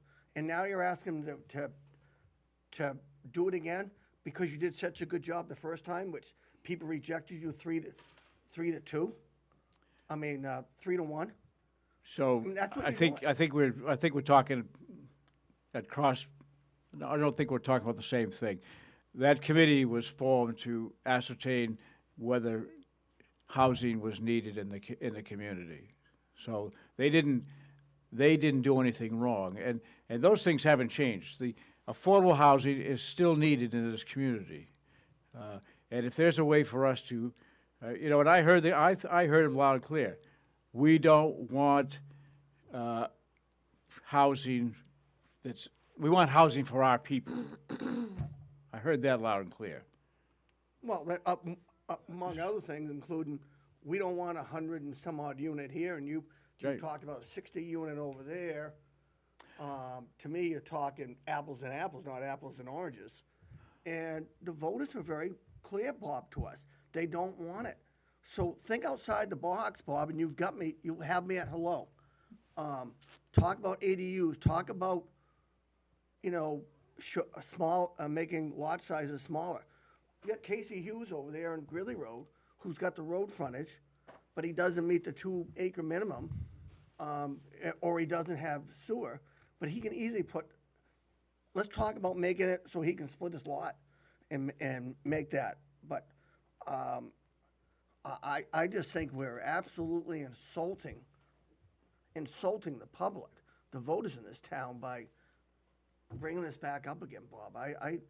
I'm surprised we're having this conversation, to be quite frank with you. And I respect you bringing it up. Don't get me wrong. But I just can't disagree with you more. And 70% of the voters disagreed with you too, so.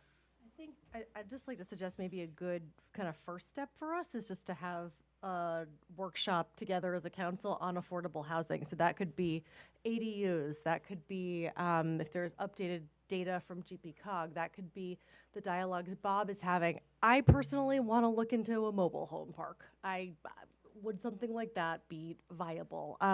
They're doing some really cool things with deed restrictions in other states. I think that I would love to have something that's kind of more of a brainstorming session, where the public can come in as well. We can be doing more of a back and forth. I think that if anything, this interaction shows that we need to get a little bit aligned before we move forward with anything. And I think maybe a workshop would be, if that's acceptable to everybody, a good first step.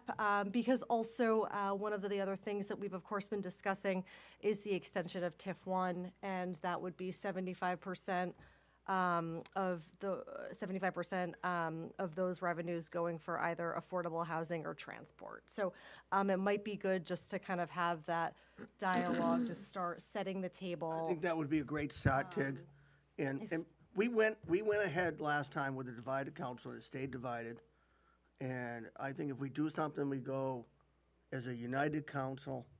And I think there are other options in doing a big project, so. But let's have that I'm not discussion. proposing a big project, Mike. What's that? I'm not proposing a big project. Why Just don't to- you say your project in a couple sentences so everybody knows what you're talking about? Let's hold it for a workshop. Okay, Let's do a workshop. Let's. I'm fine for that. Yeah, Let's all have a right. workshop. So everyone's feeling pretty good about a workshop? Is there consensus there? Okay, super duper. Mr. Manager, let's put that on our docket for planning next steps on. So noted, Madam Chair. Awesome sauce. All right, Councilor Thorson, over to you. I was going to talk about ADUs, Mike, so I'll just piggyback then on your ADU comment. That was the next thing I wanted to work on, is looking at the ordinances and seeing what we can do to help with either lot splitting or like minimum setbacks on things like that for ADUs. I do understand that they are very cost prohibitive for most people, so I'm also wondering, can we pressure our state reps to put something forward maybe at the state level to help with funding for individuals to build these things? Is there I don't know, is there gonna be a federal push? What is that looking like? Because the average person, unless they're planning on taking out another mortgage on an ADU, it isn't compatible with a lot of people's financial situations. So, and that's the drawback of them, because they're basically miniature houses, so they are quite expensive. But yeah, totally. At least seeing what we can loosen ordinance-wise to make it easier to just do them for people who already have the means and who would like to do that. Oh yeah, the Cumberland Wood Bank. I was gonna put in a plug for that. So the Wood Bank Saturday from 8 to noon at 46 Walnut Hill Parkway in North Yarmouth, where it lives. They're gonna be doing wood splitting, loading trailers, stacking wood. They always could use help, and if you aren't able to do that, they also accept cash and wood donations. They do really good work, and they help people survive the winter. It's cold, and give wood to people who need it. Also, it looks like they're looking for large dog food bags and feed bags. which is new. So that's a thing. And I appreciate all the public comments. I appreciate the questions for us to ask. Really good questions. Wouldn't have known to ask those questions because, again, I am not an expert in fire departments. I appreciate Bill's offer for his secret plan. So I'll listen to your secret plan pitch. Sure. And yeah, that's it. Used up all my words for the night. Great job. Over to you, Helene. I just want to give out a couple of kudos. Again, I know we echoed this earlier, but Jen Doughton and her team, thank you very much for all that hard work. And then the second thing is I also want to give kudos to you and the Public Works team. That bulky item drop-off was a huge success. My husband was very hesitant about going because he was thinking if we're going to have to sit in a line. He goes, it literally took me less time than it would for me to go do the brush dump on my own and get that done. So huge kudos to Public Works on that as well. Thank you. I'll pass that along. Thank you. Madam Chair, Matt, how'd it go? I haven't heard. How did it go? How many tons did you do? How many?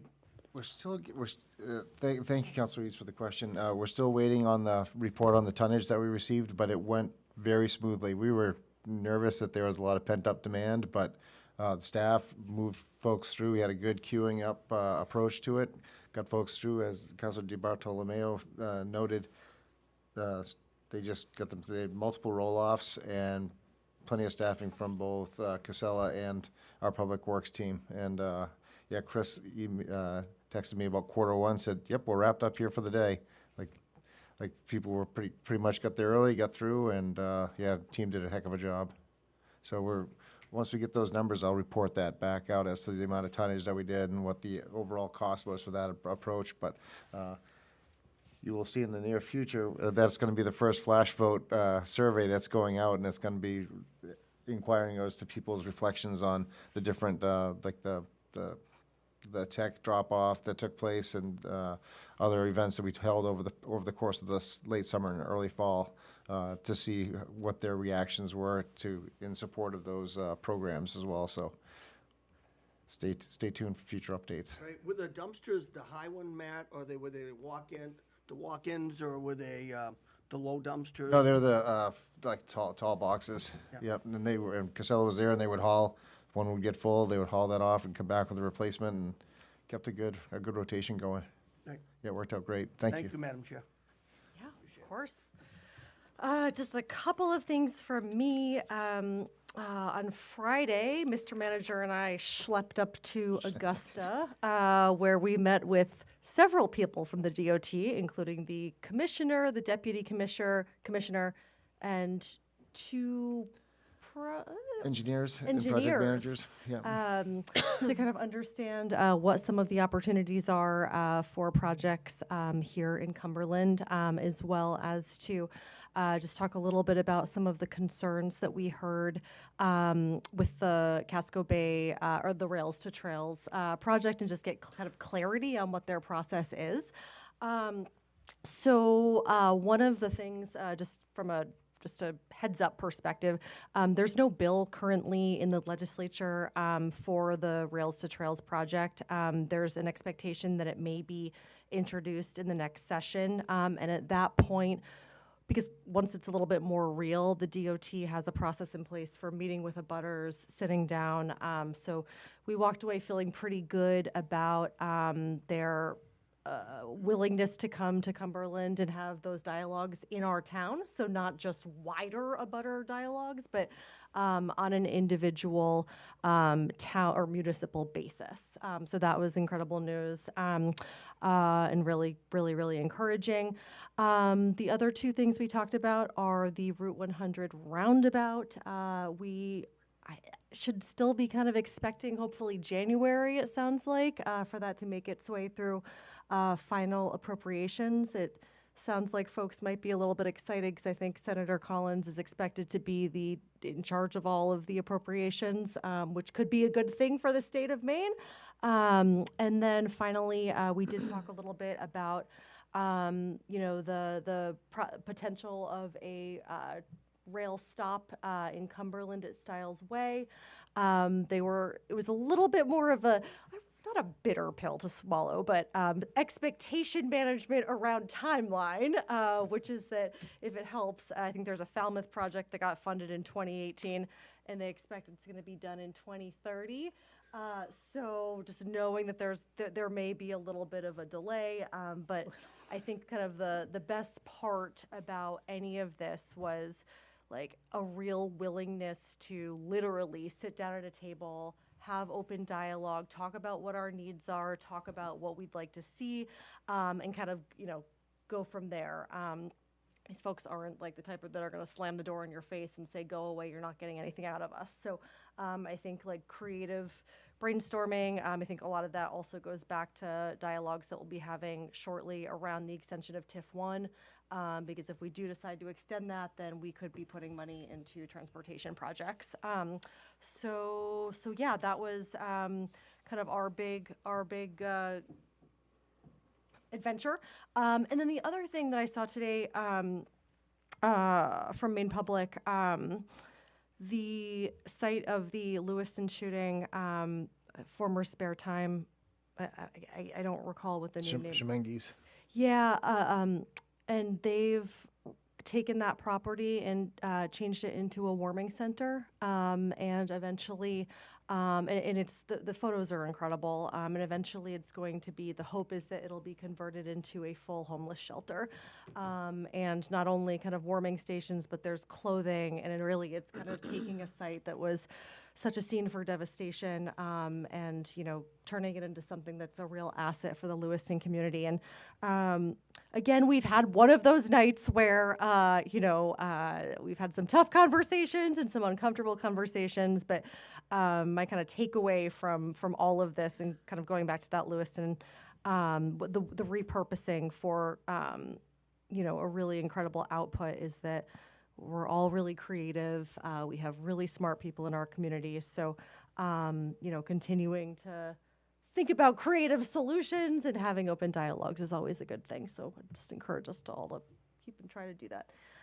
And that's it for me. Moving on, though, we've got number 7 on our agenda, which is executive session pursuant to Title 1 MSRA 4056C, renegotiation of real property. I hate to ask folks to leave, but executive session is executive session, and if there's a motion to move into executive session on the table, I would love to hear that. So moved, Madam Chair. All right.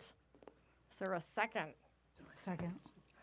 Okay, there's a motion, the second. All those in favor? Unanimous, Brenda.